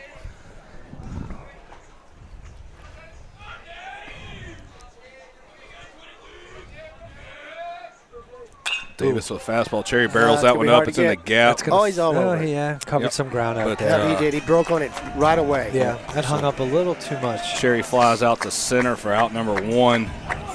And that's going to bring up Johnny Hammer. Johnny Hammer, the Made second baseman. Play. Great play in the top of the 4th. He's had 2 or 3 hits that have kind of squirted over him. Oh, yes. And that one, he deserved that one. Yeah. The funny thing is that was the hardest ball that was hit towards them. All the rest of them were just Texas leaguers. They found holes. So Davis' first pitch. This one's going to go out straight up. I lost it. Right over our head. Did he catch it? No. Oh, okay.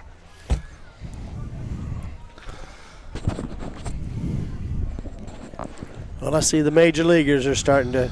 Yep. Yeah, that's good to see that they work that out. Let's get back to playing baseball again. Right. I know everybody wants them to go play. Do you like the runner on second in extra innings? No, I hate that.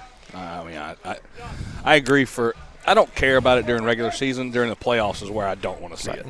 And I don't know if there's any difference there, but 0-2 but count. you can't do something during the season and do something differently in the postseason. I mean, those guys do. Yeah, I mean, a lot of times, what you do obviously in the regular season depends on who gets to the postseason. So why would you change it? Yeah, but it's across the board, so it's not like that. The universal DH. I like that rule. Yeah, I guess they did put in. I guess I saw it called like the Ohtani rule, where if you're the pitcher and you hit, if you come out, you can stay in as a DH. As a DH, pitcher. Yeah. So he can continue to hit. Yeah. Which everybody likes it, and they say it's for encouraging more multi-position players and two-way players, but, Oh, geez. I think you're paying that guy a ton of money or will be, so you want to see him on the field. So. Well, I get the DH. I get the constant DH. It opens up more job opportunities. It does. For hitters. Lincoln's guys' careers. Yeah. Third base. Yeah. And constant DH. So if you're not pitching, you can stay in the. Although you're talking about a guy who played for 3 different National League organizations where small ball was a thing, and mainly because the pitchers were hitting. Right. The majority of the facilities that we went to as you got higher up, but it takes a little bit of the playing the game out of it, I think. Yeah. It just over-exasperates the whole one more guy in the lineup who's going to grip and rip. What do you I like it, but what do you think about getting rid of the shift? LeBlanc fouls one back for strike 2. I mean, and this is just me, right? Yep. I feel like if you want to play the shift, the whole game revolves around a give and take. No, right? You're I giving agree up with something that. to get something in return. If you want to give up, give up a whole half of a field in efforts to try to gain something over here, that's your call. Yeah, but what I'm saying is, shift's okay, but when you start doing stuff where your third baseman comes and plays behind first base, and that's they want to cut time out. So you're not truly shifting, you're maneuvering people. That takes a lot of time, and the whole thing with MLB now is speeding up the game. That's all they worry about. I can understand that. They say nobody wants to watch it, which I don't think that's true. But I think that's what they're doing. They're trying to innovate some new ideas and draw more people back into the viewing the games. Good cut by LeBlanc on 2-2 to hang in there.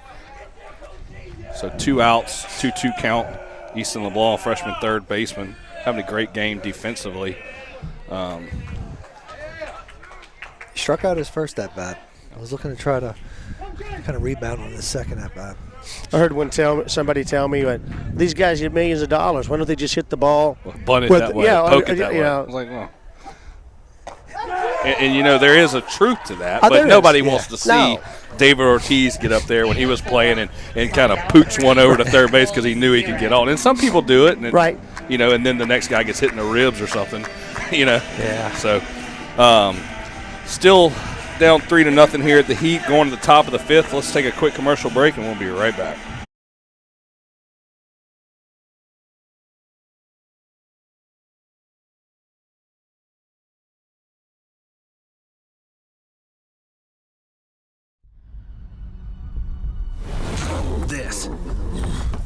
This is a walk-on athlete. They push harder and put their heart into the game. This is the passion we're built on. It's why we put our heart into creating game day with a taste of Louisiana.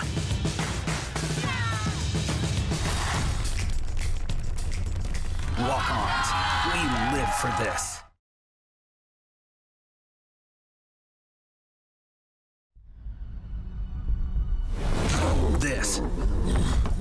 This is a walk-on athlete. They push harder and put their heart into the game. This is the passion we're built on. It's why we put our heart into creating game day with a taste of Louisiana.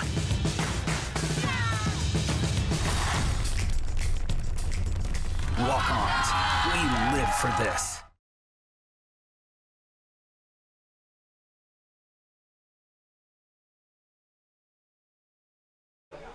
And we're back live, WPBN Wolfpack Broadcast Network. New pitcher for the Wolves, looks like number 10, Marcus Newfield, sophomore right-hander. Coach, you were telling us a story about Bruno. Yeah, it was back probably in the 2010 in that area, and the Bruno boy playing for Mandeville. I shifted the outfield over, and you thought I would invented one of the greatest things in baseball, but, I mean. Three, yeah. It's got to be frustrating. Opponent, -1. It's got to be frustrating for those real good hitters that hit line drive shots. You got your shortstop standing over here right next to the first baseman in the pros. Yeah. Just kind of, right at him. Yeah, and you feel real bad for that. First pitch strike from Newfield, second pitch strike from Newfield. 0-2 count on number 13, Peyton Strahan, the third baseman for the Tigers. Actually, sorry, 1-2 count. Good breaking ball in the dirt. Good block by Spalita. Good pitch there, 1-2.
Dang, who did that? You did that?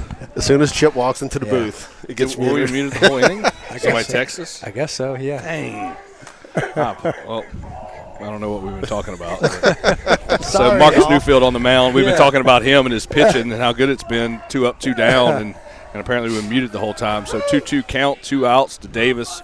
Fastball, foul straight back.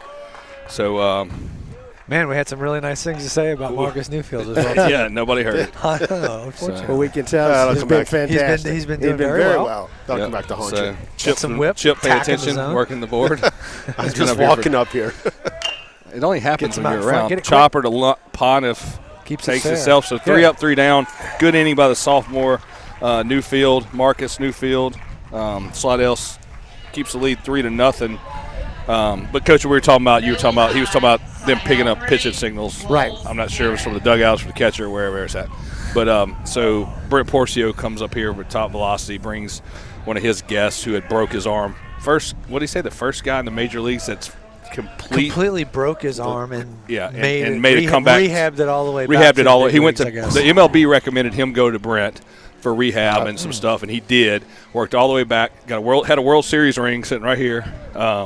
And he was talking about playing the Astros the year before they got busted, and other teams were telling him, hey, we know they're still in signals. We don't know how yet. So he says they would sit in the bullpen, they would sit in the dugout and watch everything. And he said they were convinced at one point that the train conductor at Minute Maid was moving the train up on a fastball and backing it up on a curveball. He had like a flashlight. Yeah, like, Like he had all. Yeah, he's he was. They were all, because this was before they knew they had the camera and all this stuff.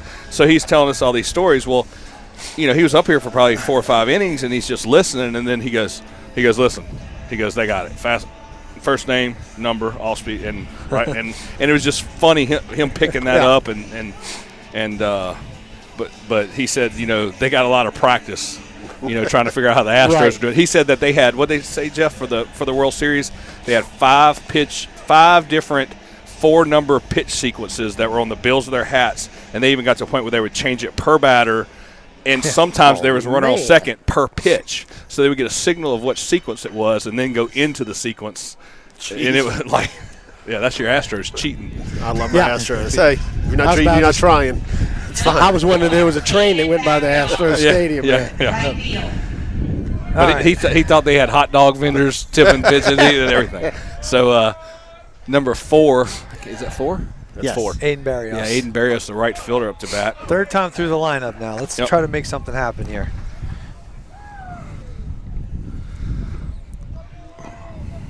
I got about 5 more minutes before I got to head across the street. Yeah, that's no way. Check swings, didn't go all the way, so 2-0. So, yeah, Chip, how is it that you come in the booth and we're muted? It's just I bring that fortune with me at all times. Things go wrong with the computer as soon as I show up. Coach, we'll be in the second quarter of a football game and we're muted the whole first quarter. I think that was more operator error. That was the first year. We're not as bad now, but a couple times this year. If I wasn't asking you how to mute or non-mute, probably wouldn't happen. Yeah, Jeff's on Rose and we're like Tucson, Arizona. Shooting his text. You're on mute. You're all on mute. 2-1 count to Barrios. No, we had the text coming in just a second ago. Thank y'all for the broadcast being on mute. We were tired of hearing y'all. I get that a lot too. Like, we're muted. Well, trust me, there are people. We have a few. Yeah. Others muted. Oh, there we go. Oh, there you go. Hard hit ball to left, 1 hopper, so base hit to lead off the bottom of the 4th for the Wolves. Aiden Barrios. Aiden with a nice stroke right there. Oh, Bobby.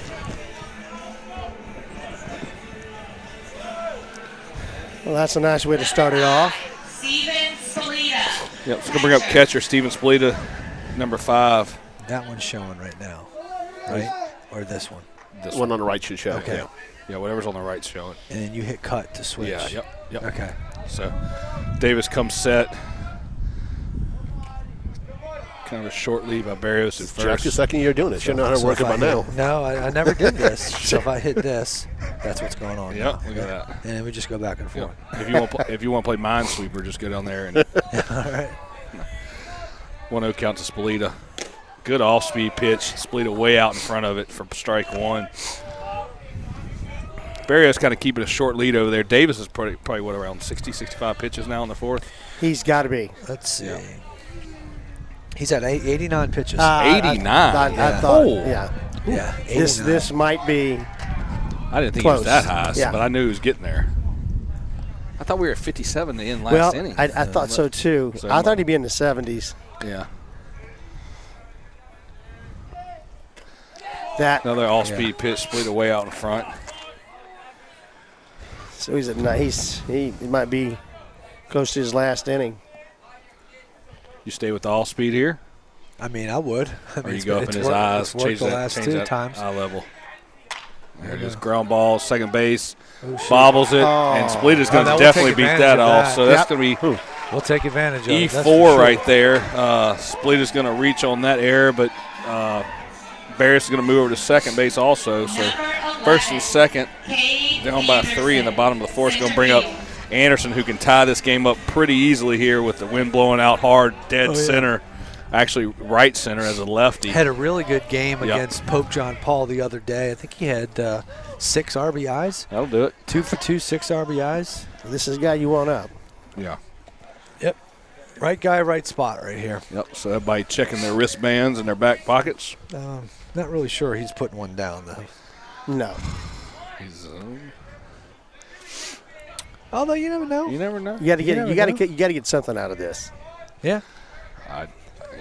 I'd like to see him take the a way couple he's big swinging cuts. the bat though lately. I would take my chances with him swinging the bat. Yeah. I know he can drop one down. He actually broke up the no-hitter on Monday with a drag bunt base hit to the third baseman, and so we know he can put him down. But he's swinging the bat pretty well. He barreled that ball up in his first at bat to left field. I'm giving him the green light as much as I'm a small ball type of guy. Yep. There's 1-1. Inside out swing. That's going to drop and score at least one. There we go. Good. Very nice. So RBI single from Anderson. Jeff wanted him to bunt. I wanted him to swing away, and I might not have got drafted out of high school, but we weren't on mute right there. Or out of college. We weren't on mute right there. Yep. So the Wolves get on the board. 3-1 here in the bottom of the fourth, and that's probably going to be it for Davis. He's going to be 90-plus pitches right now. Yeah. Good outing for him. I mean, two hits. Cap to him. He goes, 3 and just 3? Oh, no, in the fifth. We're in fifth. So 4 innings. 4 innings. Well, I didn't change the inning. He's been here the whole time? You guys mind on football right now. No. I just showed up to see that.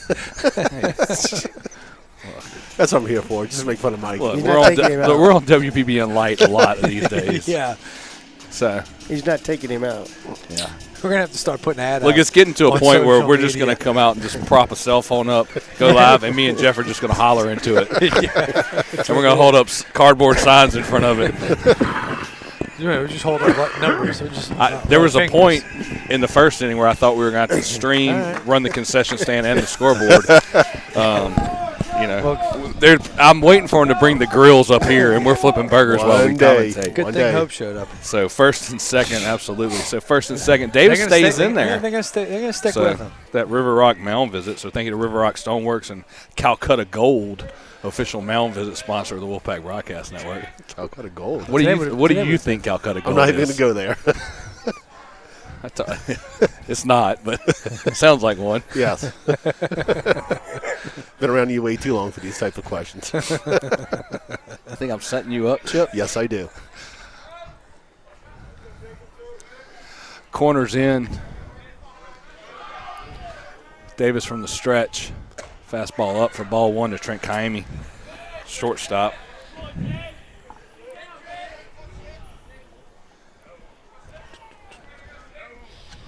Who is that at second base running? Is it Cody? No. 21. Hang on a second. Let's see. Oh, fastball gets by. Anderson kind of got hung up there. Yeah, but if you okay. hesitate, don't go. Yeah. He did the right decision because he did get kind of hung up. Plus, he had to wait. For. He did. Let's see. It was smart in his part. He didn't force. That's McClellan. McClellan. So 2-0 count to Kaimi, first and third.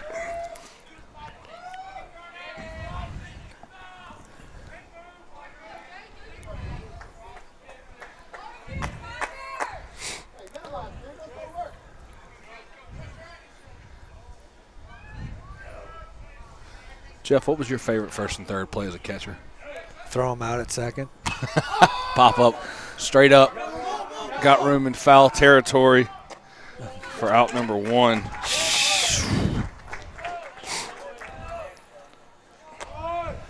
That's going to bring up Ethan Williams, the DH, first and third. So you say just throw the runner out at second. Just that was my favorite. Did y'all even have first and thirds when you were catching, or just say just throw them out, Jeff? Yeah, I mean, you had to have an idea. They had to have an idea of where you were going with the ball. Did you get more thrill out of the backdoor pick? But you know what I really like?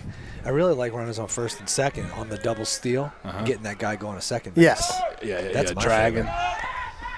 Catcher kind of hesitates there, goes to third, but Anderson moves to second base. Can't do that.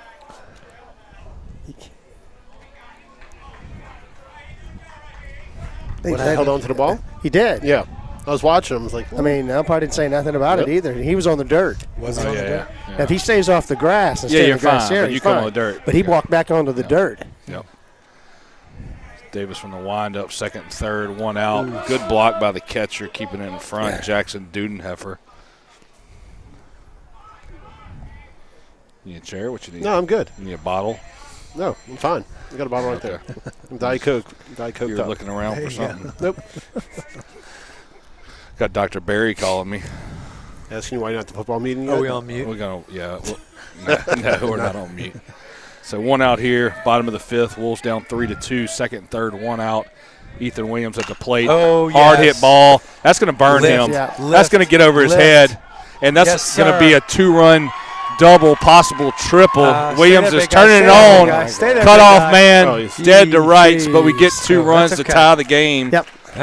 So the Wolves tied up 3-3 after a 2-run double by Ethan Williams. Did you see how shallow the right fielder was playing there? Yeah. I mean, there was way up, and I'm not sure about that. So that's going to bring up Logan Pond at the first baseman. Tie ball game here at the Heap.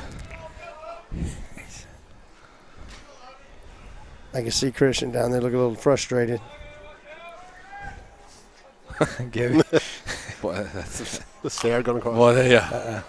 Him and Todd looked like they were locked eyes. I didn't think he wanted to go to third. No, yeah, you got to remember, the big boys, we're good for hitting doubles in the gap. We don't need to be pulling hamstrings trying to get to third base.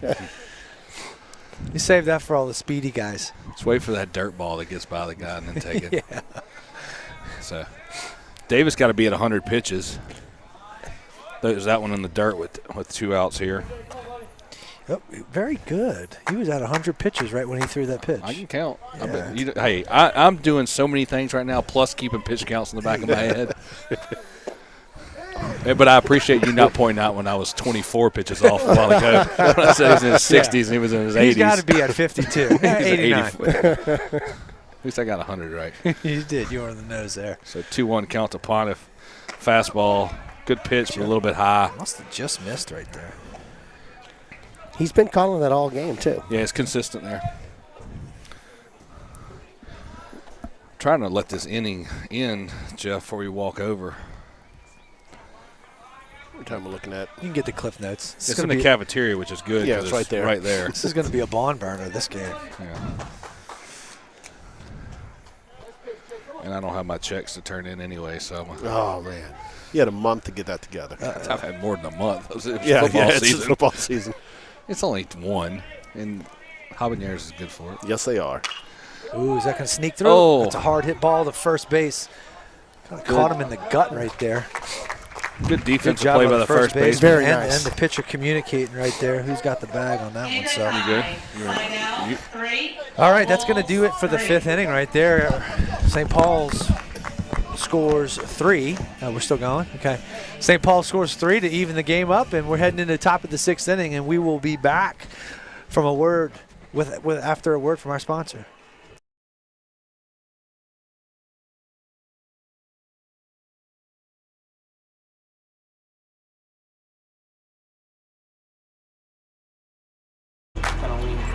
You should kind of feel that before rolling.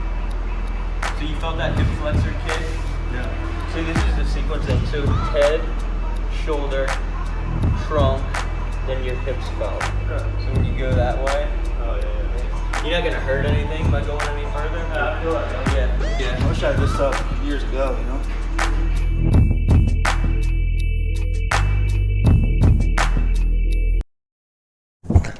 And we're back live at the heap in the top of the 6th inning.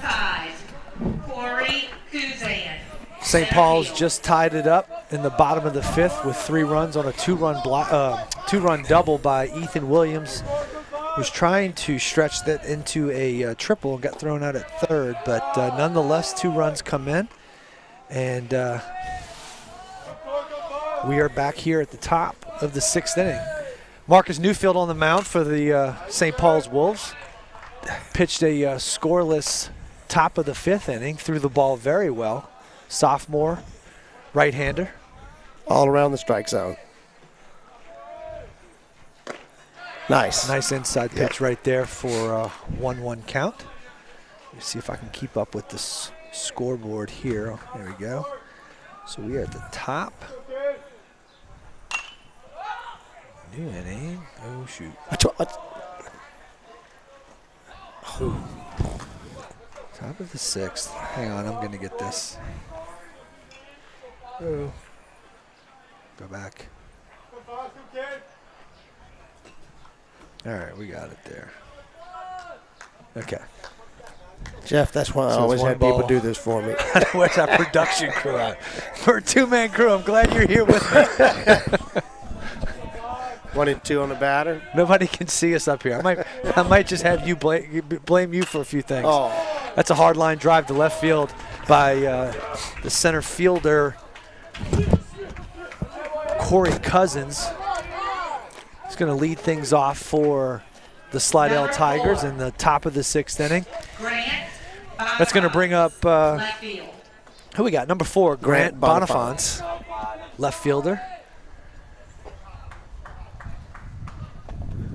I fully appreciate Connor Russo right now. I can imagine. All right.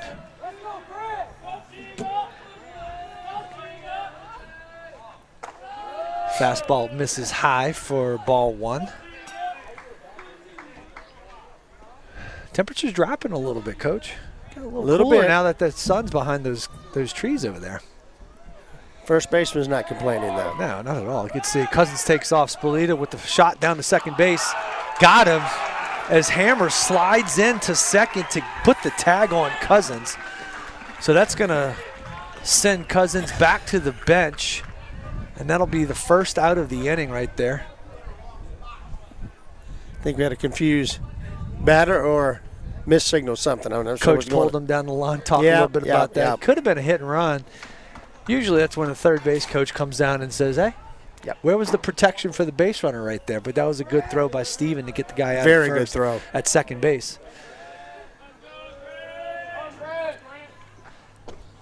All right, so we got a 1-ball, 2-strike count right now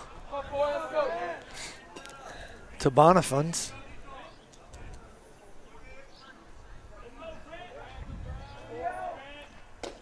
I used to tell my player. Fastball just misses right there.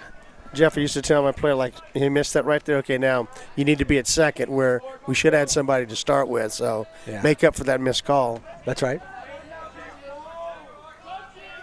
So the 2-2 count to Bonifants from Newfield. Ground ball to second base. Hammer, who jumps up slightly to make the throw over to first. And that's going to be the second out of the inning.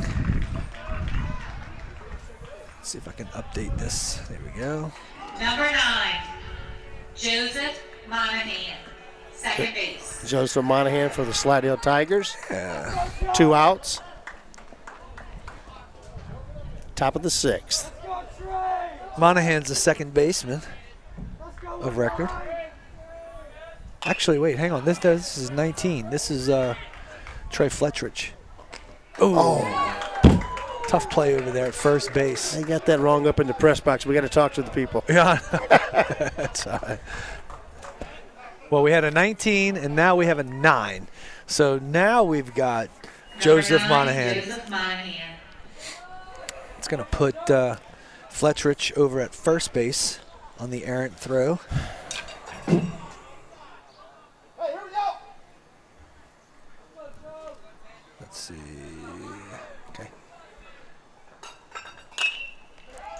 Fly ball to left field. It looks like Cherry's going to be underneath it. He makes the catch for the third out of the inning, and that's going to do it for the Slidell Tigers. In the top of the sixth inning, no runs, no hits, one error, one man left on base. We are going to go to the bottom half of the sixth inning right now. Score tie 3-3 over here at the Heap, and we will be right back after a word from our sponsor.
And we are back live at the Heap in the bottom of the sixth inning right now. Score is 3-3. Slidell Tigers out in the field defensively. And kind of a back and forth game. Front half of the game belonged to Slidell, keeping the Wolves scoreless through 4. And then in the bottom of the fifth inning, St. Paul's kind of busted out, put up 3 to even the score.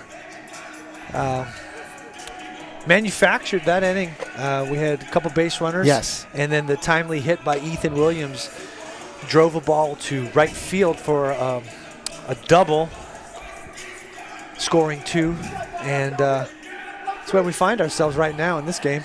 A little different story than the game we played on Monday, where the Wolves put up, I keep saying 15. I actually think it was 16. 16-3. Yeah, it was 16-3.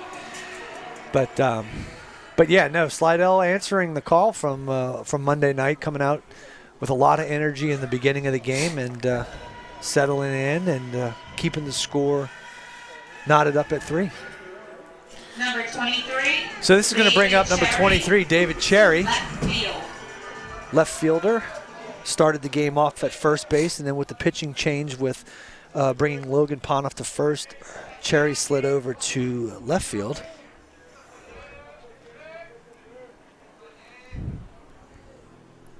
New pitcher on the mound for Slidell.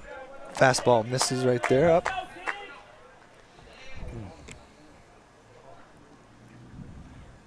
Oop, go back down.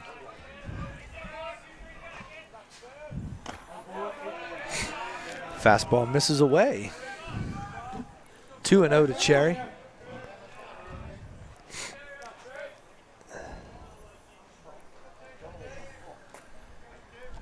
Let's see. 3-0. On the mound for Slidell Tigers is number 10, Finn Gale. He's the pitcher of record here. After Davis had a very, very strong outing. He did, Jeff. He did well. Kind of ran into a little bit of trouble there in the third inning. A couple balls didn't bounce his way, and then he left the pitch up to Ethan Williams. But the line on Davis, 5 runs, 4 hits, 3 runs, 2 of them earned. That's a hard ground ball to right field. It's going to get through the first and second base hole.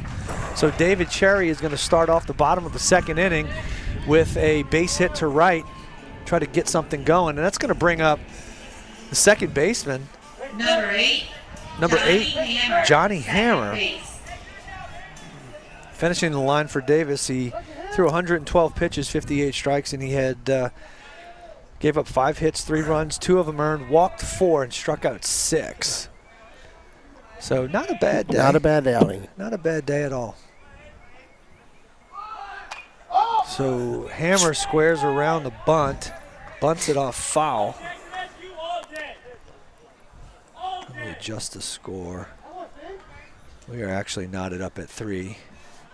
Sorry to all my people. I'm trying to talk and run the computer all at the same time. And succeeding in all aspects of it, Jeff. Yeah, well, I have a very good appreciation for. Hammer gets the bunt down. It's going to send Cherry to second base. Fielded cleanly by the pitcher, Fenn. And it's going to move Cherry to second for the out at first. And it's going to bring up Easton LeBlanc playing third base. One down. Let's see. What am I doing here? Where am I at?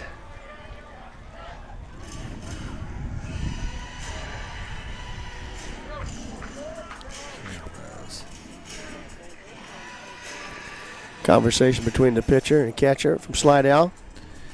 Just trying to figure out what bunt coverage they're going to cover here. Number 3, Easton LeBlanc, third base. All right, I think we're square now. Big opportunity for St. Paul's right now. Right.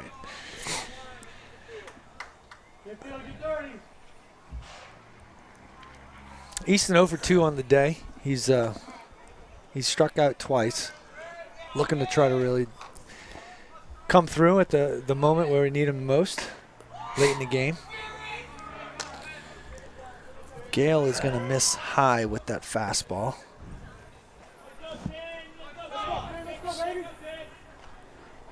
Ball 1. First base in real tight. Miss on that pitch right there for ball number 2.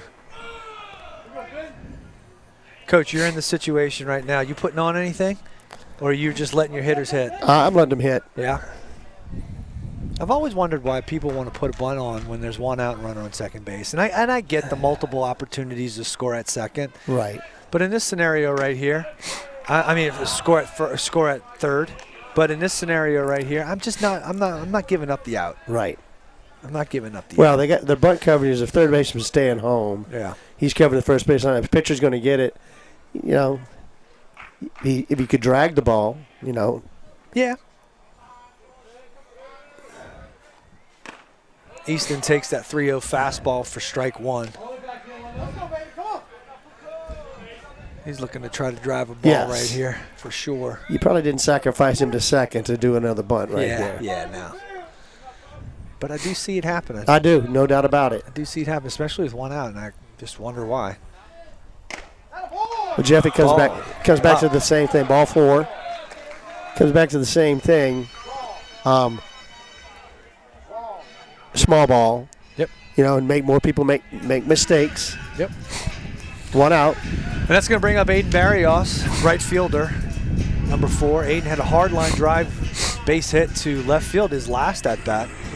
And it looks like we're going to have a pinch runner for David Cherry at second base. Looks like it's going to be number 25, Matthew Cody. Is Matthew Cody, number 25. Not a bad decision, you know, to walk him. I don't think you pitched around him, but now you got a double play. No, and that to me that's smart pitching right there. Yeah, very smart coaching. You know, I mean, the only concession that I would make in that scenario, you got a freshman hitter. Yes. Make him swing the bat. Make him swing the bat. See if he gets himself out. You know, 2 outs, runner on second base. But, you know, right now we got first and second, 1 out. You're 1 ground ball away from getting out of the threat. You just got to be real careful. Aiden can drive the ball out of the ballpark for sure, and that almost looked like a balk, but I guess he called timeout up here at the plate. Called time, yeah. Jeff, I'm really confused with this bunt coverage. I mean, you got your first baseman covering, second base is covering, holding too. Yeah, I just don't. I'm not sold. This is a bunt situation right here. So I mean. Quite honestly, I would almost have my first baseman playing behind the base runner so that we can have a better shot at turning the double play and give him better range to keep a ball in the infield. I'm really confused there because the third baseman's back. He's not covering that line unless it's bunted down the line. He'll go get it. Yeah, but you know, we talked earlier We talked earlier in the game about, the game is all about giving up something to get something in return. Absolutely. In this scenario right here, I'm not so sure I give up range of keeping a ball in the infield to field this bunt. That is probably not going to happen. So you're right. I'm just questioning why we have. It's not like we have a runner on third and we got to get the out at home. That's right. I would be having my first baseman play behind the runner, increase my odds for a double play and get out of this inning. That ball's going to miss up. The count is actually 1-1. Actually 2-1. 2-1. 2-1. My apologies. One out. Bottom of the sixth inning. Trying to keep up with the scoreboard on the computer, but kind of out of my element right here. I need Connor Russo. Is Connor off this today? No, he's doing his thing. That's a hard line drive down the left field line. It's going to get to the wall. It's going to score one at least. Matthew Cody or Easton LeBlanc's headed to third. That's going to be a stand-up double for Aiden Barrios, who cruises into second base as he unlocks this tie at 3, and now it's going to put a run up on the board for the Wolves in the bottom half of the sixth inning. So 4-3 St. Paul's, and they are in business right now. Only one out. We got one out. Spalita up. Let's increase the score here. 1. Second and third, one out. So that's Barrios' second hit of the game. Comes at a great time. Yes.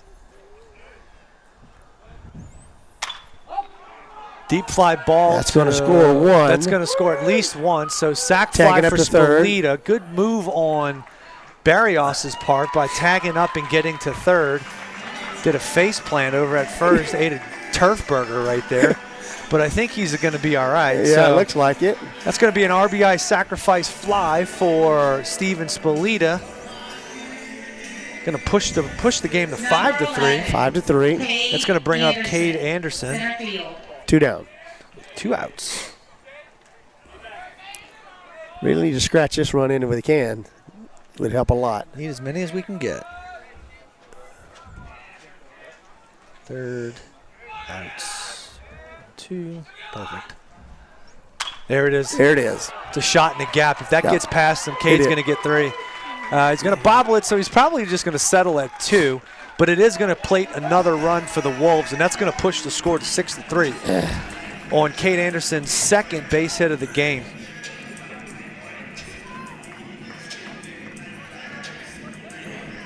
Nice swing by Cade right there. Very nice swing.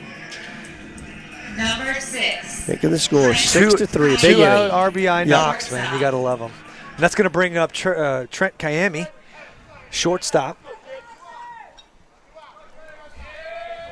I get an A-. I wasn't really panning to the home field. The home plate camera.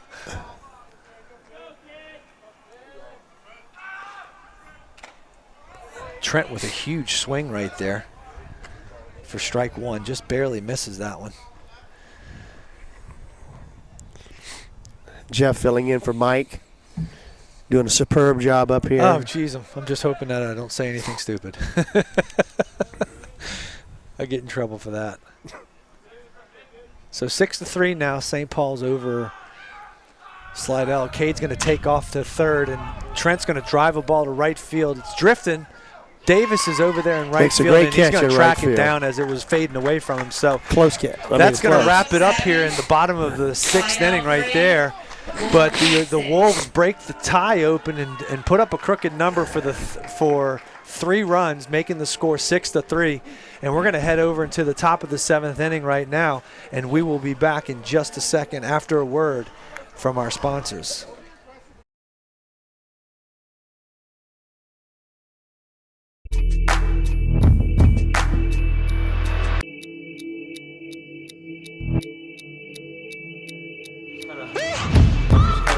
Try to keep that heel down.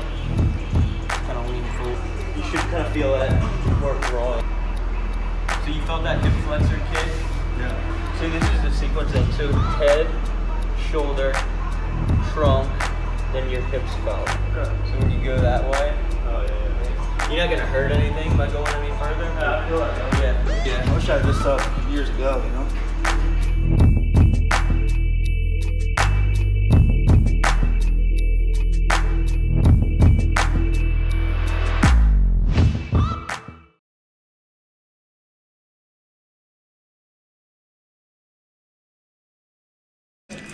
And we are back live at the Heap in the top of the 7th inning. Jeff Winchester, Rick Malden filling in for Mike Arnold, who bailed on us to head over to happy hour. Now he's got a football meeting, so, or at least that's what he told us. I don't know, him and Chip, they were in cahoots about something. So, but no, we St. Paul's had a strong bottom half of the 6th inning right there. And I'm going to adjust. Nope, we're going to go shoot. Yeah, but you see the scoreboard, it's been a close game. Yeah. Slidell pitcher did a real good job for 4 innings. But St. Paul's is brought it to the plate the last 2 innings. Yeah. Taking the score 6-3. Slidell's got 1 shot now. Yeah, if you're just tuning in and watching the scoreboard, sorry about that. We're kind of on a skeleton crew right now. We're trying to run the computer and do all of the commentating all at the same time. So we're got a little bit of a lag, but nonetheless, moving on. Slidell's going to bring up number 8, Brady Johnson, shortstop, to the plate in the top half of the 7th inning. New pitcher on the mound, Trent Kayemi, who I believe this might be his first time on the bump this year. You know, coming off of UCL surgery in the offseason. And Trent is attacking the zone. 2 strikes right there.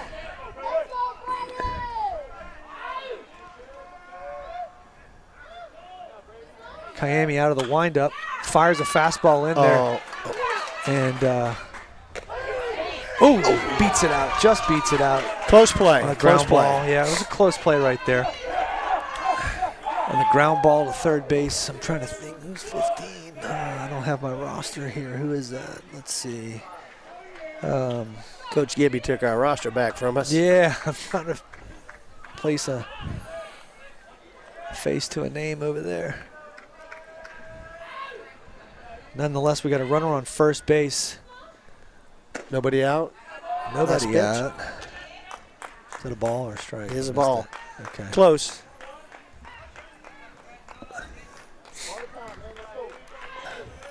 All right. We're back. Kayemi out of the stretch, missing low for ball 2. Throwing stiff, though. He does throw the ball well. This is going to be number 1, Eason Lemuel, the designated hitter for today. Fouls that one off, bringing the count to 2-1. Kayemi taking a look over there at first base. Brady Johnson reached on the error just a second ago. Nice fastballs. That's all he's doing. He's just throwing fastballs. Just trying to pound the zone right here. Look, I got a 3-run lead. Take it. Yes. Yeah, here it is. It's comforting knowing that one swing of the bat is not going to be able to tie the game. Right. So some defensive changes for the Wolves. Easton LeBlanc, who started the game off at third base, now moved over to shortstop. And Eric Hanrahan has now entered the game over at third base as Kayemi moved over to the mound. So we got a 2-2 count from Kayemi. Here comes the pitch. Kind of got fisted there with a pop-up to right field. Aiden Barrios is getting underneath that one. He's got it for the first out of the inning. It's going to leave Brady Johnson, number 8, stranded still over at first base, not able to move on. So with 1 out, it's going to bring up number 13, Peyton Strahan, third baseman.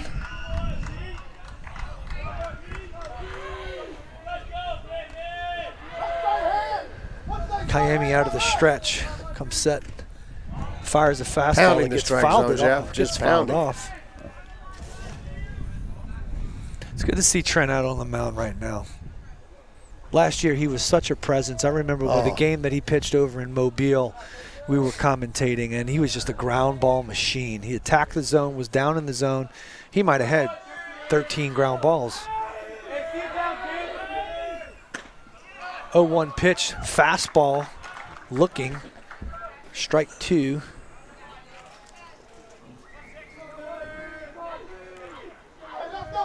Kayemi comes set, ready to deliver.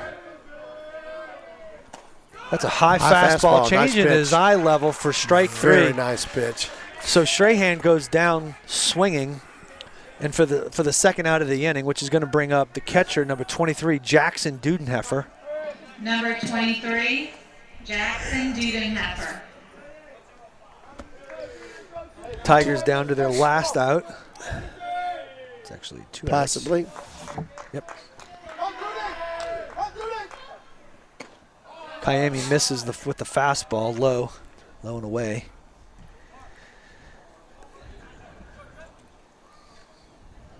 I like that view better. He's doing what closers do. He just get it over the plate. Yep. There we go. And that's a pop-up to Hanrahan over at third base, who doesn't see it. He doesn't see it. He's not really sure where it is, but he did recover. He did. Catches it Very to good. make the final out of the game. So that's going to do it up here from the heap. St. Paul's winds up coming through with a strong bottom half of the sixth inning, scoring 3, and that's going to wind up final game. Oh, we lost the signal, and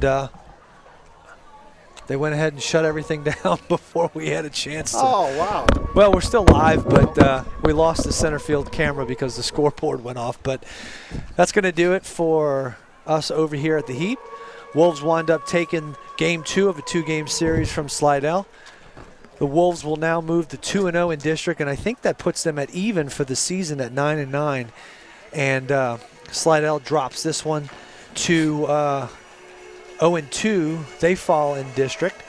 And strong performance by the Wolves in the second half of this game, actually coming down to like really the 5th and 6th inning. But we're gonna cut off to take a quick commercial break so we can hear from our sponsors, and then we are going to be back to wrap things up with the St. Tammany Parish St. Tammany Auctioneer post-game show. So we will be right back.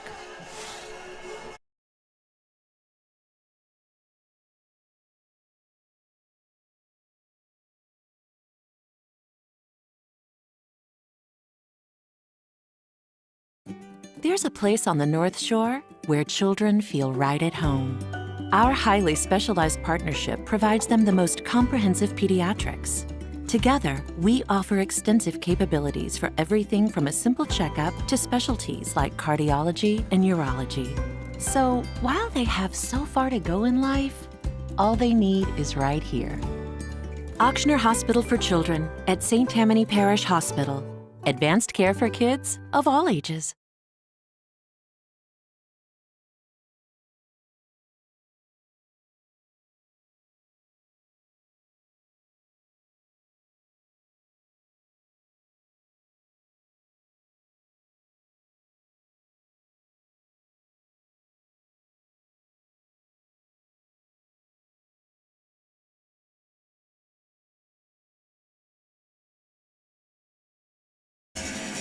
And we are back for the St. Tammany Parish Auctioneer. Oh, go back. If I can get all these buttons right. The post-game show. You got to forgive me. I'm filling in for Mike Arnold here, who left for happy hour down the street and claiming that they went to a football meeting. But no, good game by both teams, really. You know, Slidell started off the game hot and jumped ahead 3-0 and kind of kept the lead going until we were able to put up a crooked number in the 5th inning. And the bats seemed to come alive later in the game for the Wolves. But kudos to Slidell High pitcher, this is Jay Davis, who kept the Wolves off balance for the first half of the game, and then they came back and started swinging the bats big. Wound up taking the lead on a line drive base hit by Aiden Barrios down the left field line to crack open the score. Made it 4-3, and then was followed up by a sacrifice fly by Steven Spolita, pushing the game to 5-3. And then we wound up seeing Cade Anderson come through with a base hit to score the 6th run. So overall, not a bad game. Coach, you got any thoughts on that? No, it is now the Wolves are 2-0, and you feel kind of bad for Slidell 0-2. They've played both games. We're good till the last over there where we kind of beat them in the end of the ball game. Sure. This game, that he can build on this. Right.